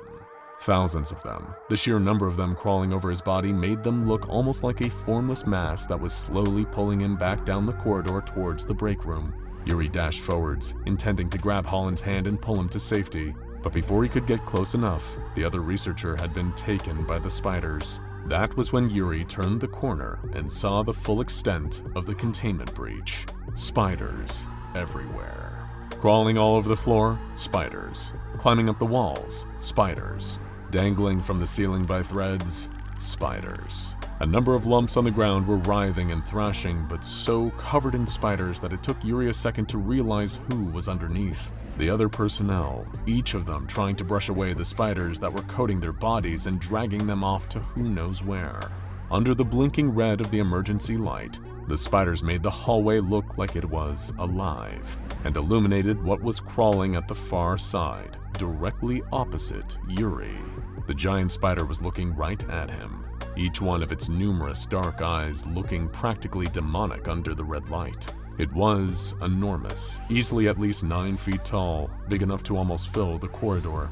Keeping his eyes fixed on it out of fear, Yuri felt a slow, shaking step backwards, trying to move his legs behind him as gently as possible. If he turned to run, he'd startle the horrifying creature and probably bring it racing after him on its multiple legs. Before he could get away, he would be dragged away with the others, or worse. From the other side of the corridor, the spider's front pinchers bristled as Yuri shifted his weight onto his back foot. He hated looking at the monstrous arachnid, but forced himself to keep his eyes front, looking right at it as it looked back at him. Rear foot planted, he began to lift his other one, only to see the spider's front 2 legs extend outwards. It was reaching towards him, through the writhing mass of smaller spiders that coated the walls and floor between them. Yuri's single ice-cold bead of sweat ran down the back of his neck, under the collar of his shirt, and crawled down his back. It was impossible not to imagine it was one of the spiders. The 2 giant legs became 4 as the spider seemed to extend from its space it occupied at the other side of the corridor. Was it just stretching, repositioning, or getting ready to dash forward. Every second of uncertainty made researcher Yuri all the more terrified, noticing out of the corner of his eyes the mass of smaller spiders inching closer to him. It was like the giant was the general of an entire 8-legged horde that was making a skittering advance towards their target. The side of the hallway Yuri found himself frozen in was a corner, turning down in only one direction, only one way he could run, and one path that the spiders could follow him down. It was either move now or wait for the spiders to move first and faster. He turned heel and ran, the soles of his shoes squeaking against the floor. Behind him came the rapid thudding of 8 heavy legs hurriedly scuttling through the corridor after him. The sound began lower, on the floor, then sideways, scaling up the wall until it was above, drumming along the ceiling as Yuri forced himself not to look over his shoulder. He already knew what he would see, and the thought of it horrified him. The huge spider chasing after him from above. Pincers reared as it readied itself to lunge the moment it was close enough to catch him. Hours later, 2 agents, Jetter and Moore, were part of the cleanup crew tasked with sweeping each floor of the facility. Orange tongues of flame spat from their incinerators, clearing masses of spiders until there was no trace. Even without the hundreds of thousands of spiders crawling all over it, the facility was in dire need of repair, with chunks missing from the walls and damage all over the place. So much metal and plastic was missing. It was almost like it had just been ripped from every conceivable place, but with no debris strewn everywhere. Part of the building had just vanished. Maybe these spiders just ate all the metal and plastic they found, Moore joked. Flamethrowers at the ready, they managed to push the spiders back to their nest, expecting to find a room covered in cobwebs, possibly even with some lifeless humanoid shapes entangled in a big web. What they weren't expecting to come across was a room full of 3D printers. But then again, that was to be expected when it came to SCP-4663, otherwise known as SCP-4663. 3D printed spiders, printing printed printers, printing spider printers, printing spiders, printing printed spider printers, printing spider printers, printing spiders, printing printed printer spiders, printing spidered spider printers, printing spider printed printer printers. Long tongue-tying names aside, SCP-4663 had long been examined by the researchers of the SCP Foundation. The designation itself was given to an anomalous species of spiders that had been discovered to be indigenous to areas of Europe and certain regions within North and South America. Far from being potentially venomous or capable of transforming seemingly inanimate everyday objects into more spiders, this particular species instead displayed a natural aptitude for, well, 3-dimensional filament printing.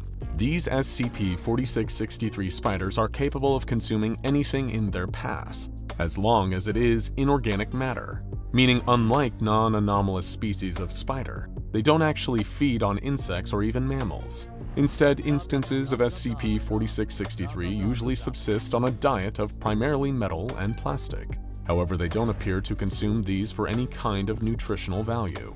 Through some anomalous process in their physiology, these spiders are able to convert the raw materials they consume into their threads, and rather than creating nests or webs with which to catch their prey, they utilize this byproduct to make 3D printers. Yes, you heard us right. SCP-4663 spiders use their web to make the housing and internal components of functioning 3D printers. Oh, and these printers are also alive. Referred to as SCP-4663-1, the printers created by these anomalous arachnids are separate living entities. In every physical detail, they resemble 3D printers, however do not match any of those that are commercially available for purchase. In terms of their functionality though, SCP-4663-1 instances do perform the same purpose as standard non-anomalous printers, and can be operated identically to traditional printers, although without the need for an STL file. However, a number of SCP-4663-1's components are known to portray them as living organisms. For example, the display screen present on each instance, which is known to be the anomalous printer's eyes. The power cord of each one functions as a tail and can be plugged into an electrical outlet. Doing so increases the efficiency of the printer by 3,000%. The extruder of an SCP-4663-1 functions as intestines for processing and then removing material, as well as providing the printers with a crude method of transport. The component that is responsible for spooling the filament is replaced by an organ much like a stomach, and can store significantly more material than SCP-4663-1 outwardly appears to be able to contain. Additionally, the printer's electrical input and output ports function as mouths. Oh yes, these printers need to be fed in order to work. Normally, it takes a colony of around 25 to 50,000 SCP-4663 instances to create one of these SCP-4663-1 printers. Once the spiders have constructed one of the printers, their next course of action will be to feed the newly constructed SCP-4663-1 instance. This will involve the spiders seeking out any nearby organic material and then depositing it in the mouths of an SCP-4663-1 instance. This can include plant life as well as other living organisms, which are digested and used to create the filament in order for an SCP-4663-1 instance to print. And what exactly do these anomalous printers print? More spiders, of course. This is how SCP-4663 is able to reproduce. As long as a continuous supply of biological matter is fed into an SCP-4663-1, the printer will continue creating new spiders at a rate of 1 every 2.5 minutes. These newly printed spiders will set about eating inorganic matter and creating a new 3D printer, which in turn will print out more spiders, leading the cycle to repeat itself. When presented with an otherwise ordinary 3D printer, the SCP-4663 spiders are also able to convert these standard non-anomalous devices into additional instances of SCP-4663-1. For a time, the SCP Foundation wasn't concerned about the behavior of these 3D printed spiders printing spider printers, keeping them housed in Type 2 containment terrariums. The researchers working on site had even seemingly found a practical application for SCP-4663: waste disposal. The spider colonies were being thrown trash from Foundation facilities, which the spiders would mostly consume, thus reducing the amount of garbage produced on site. However, despite being an unintentional mishap, this led to an incident on the 27th of June, 2018. Given the sheer amount of waste they'd been fed and thus used to make the thread to build 3D printers, one of the SCP-4663 colonies in Foundation containment had reached a population count of over 1 million spiders. Upon reaching this number, the anomalous spiders became frenzied and began pushing their numerous 3D printers toward each other. Once these SCP-4663-1s were close enough to each other, the spider colony began consuming their containment unit itself for raw materials. The printers were then able to create a much larger instance of SCP-4663, dubbed SCP-4663-2. This giant arachnid was over 9 feet in height and, upon its creation, promptly began to attempt an escape from Foundation containment. SCP-4663-2 seemingly acted as some form of leader for other instances of the anomalous spiders, or possibly even some kind of queen, given its ability to create 1,000 SCP-4663s in a single second. These newly created versions of the spiders were around 6 times larger than the average SCP-4663 instances, many of which were composed of varying combinations of inorganic and organic matter. This was owing to the fact that while traversing the Foundation facility housing it, SCP-4663-2 was also able to use any surrounding material it came into contact with in order to create these other spiders, as well as fashioning itself additional legs and more new SCP-4663-1 3D printers as well. Eventually, the larger SCP-4663-2 spider was captured. It had seemed to be heading towards a separate SCP-4663 colony in an apparent attempt to merge with them and add those spiders to its army. Following this breach, none of the SCP-4663 colonies that the Foundation keeps in containment are allowed to have a population bigger than 500,000. It's the holiday season. Outside it's cold and there's snow blanketing the ground, but inside you're warm and gathered around the light of a roaring fireplace and a glowing Christmas tree. This is what Christmas is all about: warmth, joy, and togetherness. But just because you're comfortable doesn't mean you're safe. You were so busy opening presents and stuffing yourself at dinner that you didn't notice the face pressed up against the window.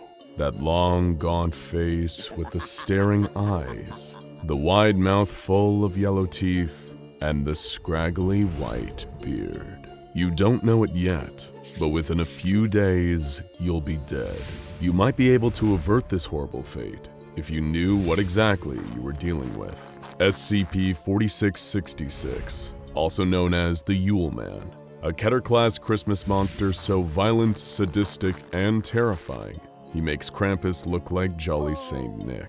And this year, just like every other, he's planning on being very, very naughty.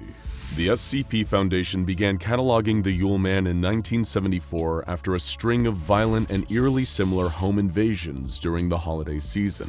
But they have reason to believe that this entity has been around for a whole lot longer. Over 2,000 years, in fact. Stories that describe what look to be Yule Man massacres date back as far as the 1st century BC in Scandinavia, and there have been reports of similar clusters of events happening around the same time every year since. This monster is prolific, and may have one of the highest body counts of any creature under observation by the Foundation. The Yule Man's trail of destruction became clearer in the 18th century, as accounts of the carnage it leaves became more detailed. Later still, authorities even managed to find physical evidence like the Yule Man's fingerprints, which are similar to human fingerprints but display a distinct double whorl pattern not seen in human fingerprints. Much about the anomalous nature of the Yule Man is still unknown though, and the Foundation has yet to discover an effective way to contain it. Their only hope is intercepting it before it can get its long, gnarled fingers on its intended prey. Maybe you're feeling worried, or that you're being watched. You have good reason to be afraid, because during his yearly active period, the 12 days between December 21st and January 2nd, he's always searching for prey. Nowhere is safe, because while it was initially believed that he only appeared to those who live north of 40 degrees latitude, it's now believed that much like Santa Claus, the Yule Man operates worldwide. Anyone could be in his sights right now, blissfully unaware of the nightmare coming down the tracks towards them. Thankfully, the SCP Foundation, through analysis of these attacks, which are known as Weihnacht events, they've been able to find certain patterns. But first, what does the creature known as the Yule Man even look like? Much like SCP-096, the Yule Man is a long and lanky humanoid, standing about 2 meters tall, who resembles an emaciated human of European descent, and never wears any clothes or other coverings despite the frigid temperatures he operates in. You might be sad if you're spending Christmas alone, but it at least guarantees you safety from the Yule Man, as he only appears at the homes of families with a child under the age of 8 present. He also seems to favor isolated and rural locations, and Weihnacht events only occur when there's a healthy covering of snow on the ground during the event, hence the name, which means White Night in English. It's also vital that you recognize the 3 distinct stages of a Weihnacht event too, or you won't be seeing much of the new year. The first stage occurs during the space of a week. Children in the home might start to seem worried or afraid. They might tell you that they see something strange in the distance. The figure of a man they don't recognize, standing just far enough away that you can't fully make him out, except that he's really tall. Of course, you probably won't see anything, and your instinct will be to tell them there's nothing to be afraid of. Even when they tell you, through tears, that there's a man pressing his face up against their bedroom window at night. But they are right to be afraid, and you should be too.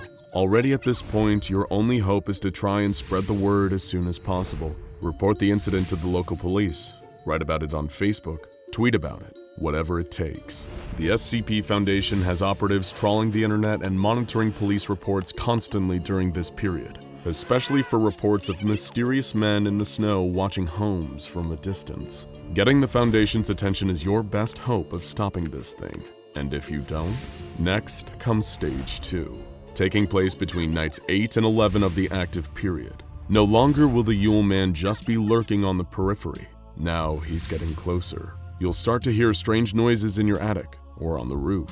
Noises that sound almost like footsteps. That's crazy, you think. It's probably just an animal.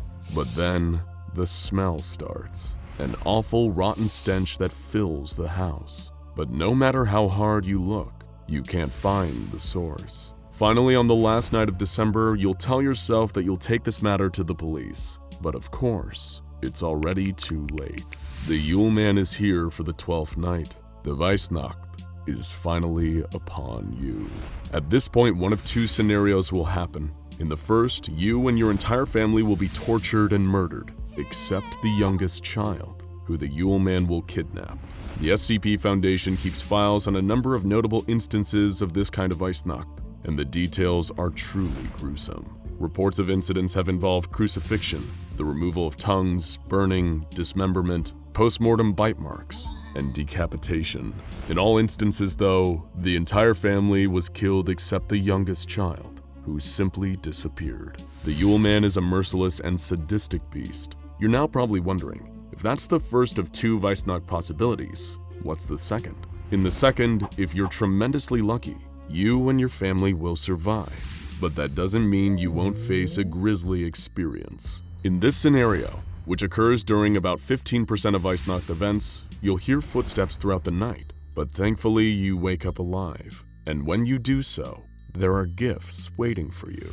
The problem is, all these gifts are made out of human body parts. For example, in 1976 in Canada, one family received the gift of a ball made from a severed human head wrapped in skin. In Kazakhstan in 1903, a family received a flute made from a hollowed-out human femur. And in the Netherlands in 2003, a family received a wooden hairbrush covered in human teeth ranging from 400 years old to a mere few days. These gruesome gifts are referred to as SCP-4666-A, and it was one of these gifts that gave us the best insight yet available into the true nature of the Yule Man.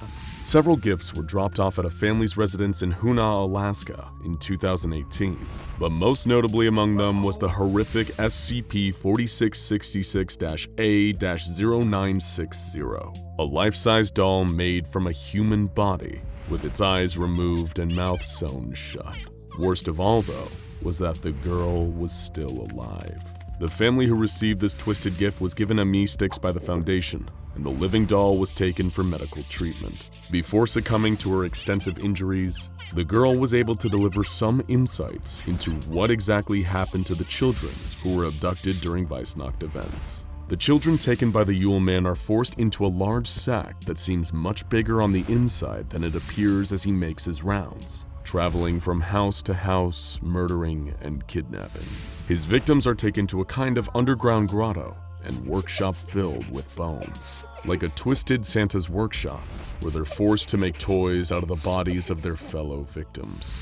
During this time, the Yule Man will continue to torture and torment his victims. He'll even take some of them away to cook and eat whenever he feels like it. When asked how she was turned into this human doll, the girl told Foundation personnel that her fellow victims were forced to turn her into this by the Yule Man when she became too weak to continue making toys herself. Her chilling last words were, "When you can't make the toys, you become the toys." So if strange things happen to you and your family between the 21st of December and the 1st of January, don't ignore it. After all, you never know who's watching. But if it is the Yule Man's grinning face pressed up against your window, it may already be too late. Happy holidays.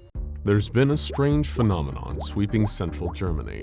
While the true extent of its influence is still unknown, it seems to have been going on for quite some time now, usually in irregular intervals. If you were to head down to any of the towns within the affected region for a visit, the chances of you noticing anything out of the ordinary would still be rather low. But then again, if you're in the wrong place at the wrong time, it's entirely possible you could witness an occurrence of SCP-3023, every arachnophobe's worst nightmare. One terrifying incident happened at a baseball game held during the height of the summer. With the scorching sun hanging high above a stadium packed with eager fans, the home team was neck and neck with their longtime rivals from the next town over. As the players took to the field after a changeover, everything hung in the balance. The home team's coach had made a bold change, sending out a new baseman, a young man named Jenik Denke.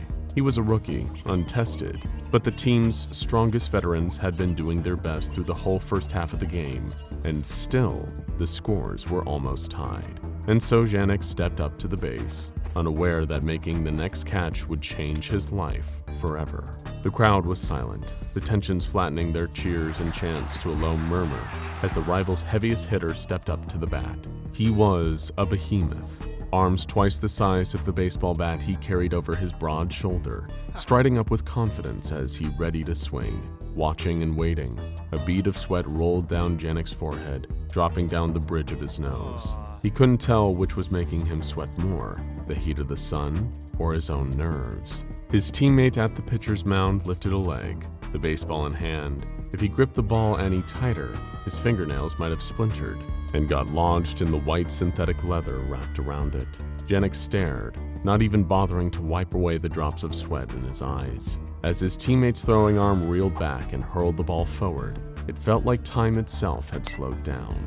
The rival team's batter swatted the baseball out of the air with an earth-shattering crack that sent the ball speeding through the air. Janek dashed to catch it, his mitt outstretched. The ball was careening back down to earth like a white and red meteorite, almost moving fast enough to burn up on re-entry as it hurled through the atmosphere. Janek could feel his heart rattling against his ribcage as every instinct told him he'd never make that fateful catch. In a final act of desperation, he leaped off the ground with every ounce of strength, and all around him the crowd exploded with the thunderous sounds of overjoyed applause. The mighty force of the weighty cork ball was like catching a punch in midair, the tremors of the impact rippling down Janek's arm. He felt that first, before realizing that the ball was now lodged securely in his hand.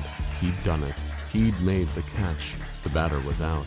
But before he could even react in celebration, it happened. His arm recovered from the initial shock of the catch just in time to feel the lightning-fast flurry of small legs scuttling over his skin.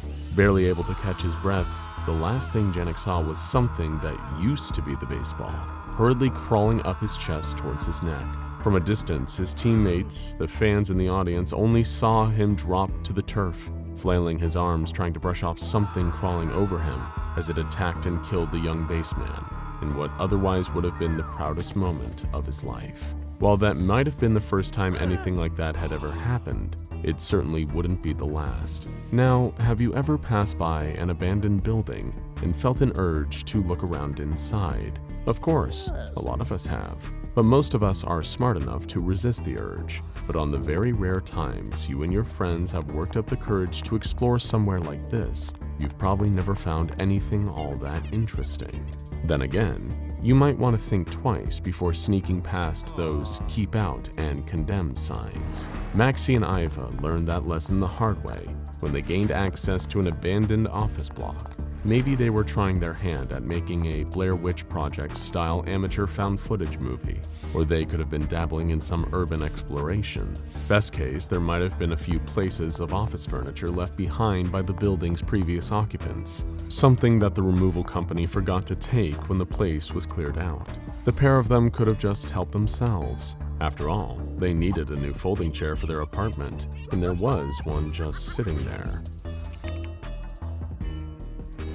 Trembling through her stifled tears, Iva's phone was shuddering in her hand. The office had been dark, but she was certain the shadowy shape that had taken Maxie didn't belong to a human being. Clamping her hand over her mouth to silence her terrified breaths, she peered out from under the desk, pointing her phone's camera wherever she looked as it recorded. Iva could hear the loud tapping of several metal legs, moving hurriedly around the empty office. The noise would pause at irregular intervals. Every time it stopped, she thought, no, prayed that the creature was gone. But just as Iva went to look, she would hear the same sound, quick, scampering steps, the kind of movements that feel unnatural to look at, that are only possible for things with 8 legs. Perhaps that made it worse. The creature didn't shriek or scream or breathe like you'd expect of some awful monster in a horror movie. But then again, how could it? It had been a chair when Maxie had walked up to it, nothing more than an ordinary folding chair. The patter of metal footsteps stopped again, this time for longer. It had to be gone now, she thought. She gave it another few seconds just to make sure the silence wasn't broken again. Crawling out from under the desk, her phone still in her hand, Iva allowed herself to breathe a tentative sigh, only for that sigh to become a scream as it lunged at her. The chair's seat and back, now the body and maw of an angry arachnid monster. As Iva screamed, Her phone caught the whole gruesome sight on camera. You might be starting to see a pattern emerging here. But there's yet another twist in this multi-legged tale. What if these occurrences weren't just random incidents? Sure, they might fall into the freak of nature category like so many other anomalous incidents, but while it's unclear exactly how these particular anomalies come about, could it be possible that something, or someone, is creating them on purpose? Mobile Task Force Alpha 21 were already on the scene in the aftermath of the latest incursion. The Elite Foundation strike team had eliminated the threat. Luckily, it had started life as a phone, meaning they were able to remotely destroy it, causing its electronic components to detonate. Not before it had killed 2 Foundation personnel, though. Naturally, now came the cleanup operation, gathering up evidence, leaving no trace of what had happened. The SCP Foundation still had little clue as to what exactly caused instances of this nature, a phenomenon they had now designated as SCP-3023. All they had to go on was a handful of cases, and footage recovered from a cell phone that had belonged to an urban explorer who'd met an untimely end at the jaws of a folding chair. But speaking of footage, something unusual had been caught by a security camera a few days before the latest SCP-3023 incident. The security footage showed a man breaking into an office where the latest 3023 instance, the telephone, had been found. As he picked up the phone in question, this individual's jaw appeared to unnaturally split open horizontally, allowing 4 dark, tongue-like appendages to emerge. These appendages rubbed the phone for over half a minute before retracting. The man then returned the phone to its original place and promptly left the office. Thanks to further investigations conducted by the Foundation's forensic experts, this unknown individual was identified as Mr. Sar, the owner of a local restaurant. Naturally, MTF Alpha 21 moved in to apprehend this suspect, the only real lead as to what has been causing the multiple instances of SCP-3023 to begin occurring in Germany. However, when Sar was eventually detained, he showed next to no sign of any anomalies in his body. He claimed to have no memory of the events depicted in the security footage, had never encountered any previous SCP-3023 instance, and seemed to possess no knowledge of the strange properties he exhibited on camera. Nonetheless, the SCP Foundation was forced to detain Mr. Sar, although he never displayed any anomalous behavior ever again. Now, you might be forgiven for thinking that, with Sar held in Foundation custody, everyone could breathe a sigh of relief. But sadly, for any arachnophobes watching at home, new instances of SCP-3023 kept cropping up, in even stranger and more horrific fashion than ever before. Imagine you had a headache, and we're talking about a real killer here. One of those power drill to the frontal lobe migraines. Maybe you'd spend too much time glued to a computer screen at work, and all that blue light from your monitor scrambled your gray matter. Or perhaps last night was a pretty wild one, and after a few too many drinks, you were left feeling hungover the next morning. What's your go-to response in that situation? Obviously, you can call in sick to work, then go to your medicine cabinet or an over-the-counter pharmacy and grab some basic painkillers, paracetamol, aspirin, ibuprofen, all the things that we trust to make us feel better, not to make things even worse. To Patrick, this started as one of the most normal things in the world. Like you or I, his immediate response to finding himself suffering from a raging headache was to grab a gelatin capsule of ibuprofen. As casually and unsuspectingly as anyone would, he took the pill in hopes of quickly relieving his pain and carrying on with his day, probably even chasing it down with a quick glass of water. Only unbeknownst and unseen to Patrick, something happened the moment that ibuprofen capsule passed through his lips and went towards his throat. Something that stopped it from fully going down his throat, in fact. Much like the baseball, the folding chair, the phone, and who knows how many other unrecorded incidents, the pill had sprouted 8 spider-like legs. At first, it started as a gentle cough, like you'd expect when a capsule gets lodged in your throat. Grabbing a tissue, Patrick gave a few grunting attempts at clearing his airway. There was definitely something in there that almost felt like it was scratching. Not the kind of scratch at the back of the throat brought on by some allergies, the kind of scratching that caused Patrick to cough up blood when he put a tissue to his mouth, the kind of scratching that he could feel moving, crawling around his windpipe. Perhaps if he had more time, Patrick could have raced to the hospital and had whatever was clawing its way around his throat removed safely with that free European healthcare. Unfortunately, the thing that the capsule had turned into just as he swallowed it wasn't that kind. Racked with unimaginable pain, Patrick was writhing and spluttering uncontrollably, his mouth filled with more bile and blood than saliva at that point. The scratching was moving, and not down towards his esophagus towards his stomach. It was going outwards, burrowing through the insides of his neck until it reached his spinal cord. By that time, the little ibuprofen capsule-sized instance of SCP-3023 came crawling out from the back of his neck. Patrick was already dead. Let's say you were aware of this, of all these strange happenings, seemingly ordinary everyday objects turning into angry, aggressive spiders. Obviously, the Foundation might want to have a little chat with you about how you came across such information, but for the sake of argument, imagine you did know. You might think the smart idea would be to leave. After all, SCP-3023 instances are only known to occur in a specific region of central Germany, neatly situated in the middle of Leipzig and Dusseldorf. So you might think that it's time to up sticks and leave that area. Maybe even leave Germany altogether. Just hop in your car and drive to safety. If only it were that easy. A family of 4 was cruising down the Autobahn in an SUV. Just another car on the packed highway.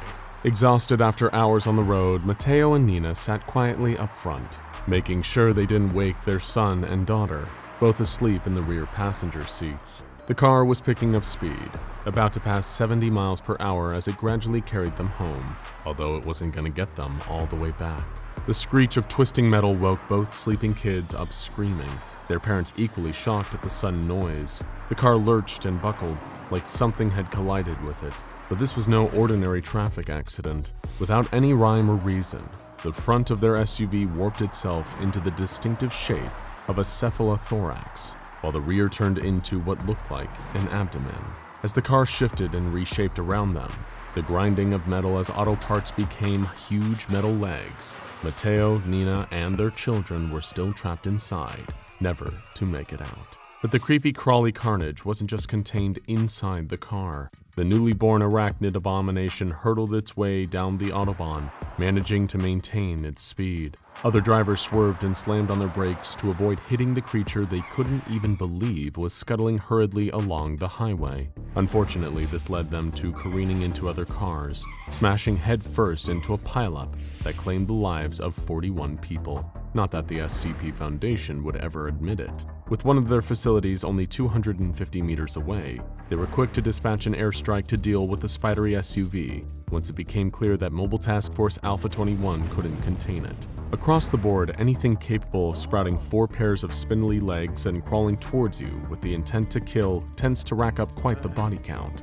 But dealing with bodies are some people's business. That was the case for Lucas, a newly qualified coroner. After passing years of training, he was working with the local police department, performing autopsies and examining bodies to help them with their investigations. Sure, it may not have been the most glamorous profession, but Lucas could sleep soundly, knowing that he'd never get hurt by a dead body. A John Doe, a body that hadn't yet been identified, had just been brought in after police had found him on the side of the road. Lucas thoroughly washed his hands, put on his gloves and scrubs, along with the rest of the autopsy team. He'd sat in on at least a dozen of these procedures, studied the relevant process and techniques. Everything had prepared him for the job of figuring out how someone had died. But not even the most experienced medical examiner could be prepared for what happened next. Taking the lead, Lucas began by making the primary incision into the cadaver's chest. It always reminded him of a particular scene in The Thing, where a character's stomach opened up and became a maw of frightening teeth, revealing them to be the titular shape-shifting alien. That thought was quickly shaken away when suddenly, to Lucas's surprise, the body lurched violently on the examining table. Not everyone expects dead bodies to be able to move, and while it might be rare, it's also not impossible. Any number of things can cause someone's remains to move after death. Muscles atrophying or spasming, the body filling up with gas as it breaks down. Of course, any coroner would expect these movements to have subsided by the time someone reaches the autopsy room. Caught off guard by the sudden violent movement, Lucas stepped away, dropping his scalpel. His panting breath warmed his face beneath his surgical mask as he stared for a moment, waiting to see if the body moved again. Certain it would be still now, Lucas wrote the spooky incident off just as a muscle spasm and leaned over to retrieve his scalpel. But while he was crouching, he noticed something strange. It almost looked as if there were a pair of protrusions poking out from under the dead man's skin. Walking around the other side of the table, Lucas found 2 more similar lumps at the body's abdomen, almost as if something was inside, ready to force its way out. Without warning, the John Doe suddenly moved again on the examining table, only this time, it didn't stop. Lucas couldn't believe his eyes. The man's face was still, frozen in the same dead expression, but his arms and legs were thrashing and writhing around as if he was somehow still alive. 4 extra limbs suddenly burst from the sides of the cadaver, and the now 8-legged creature reared itself up, leaping towards a member of the autopsy team. It scuttled and skittered around on its new appendages while Lucas watched in horror. Blood-curdling screams filled the autopsy room as he bolted for the door. Lucas raced down the corridor. The coroner dared not looking behind him while sprinting through the city mortuary. Behind him, he could hear the thudding of the spider's multiple limbs right at his heels. Out of the corner of his eyes, right on the edge of his peripheral vision, he could see the massive legs scuttling towards him. Maybe he would get out, run all the way to safety before the spider was upon him. But how can you hope to outrun something with 8 legs when you only have 2? The most important thing to remember is that while any unsuspecting inanimate object near you might suddenly decide to become an angry spider, the chances of it happening are very, very low. But especially if you happen to be in central Germany, those chances are never 0 either. Now go and check out SCP-2086 Man Eating Bus and SCP-1562 The Carnivorous Slide for more tales of everyday objects that are far more sinister than they first seem.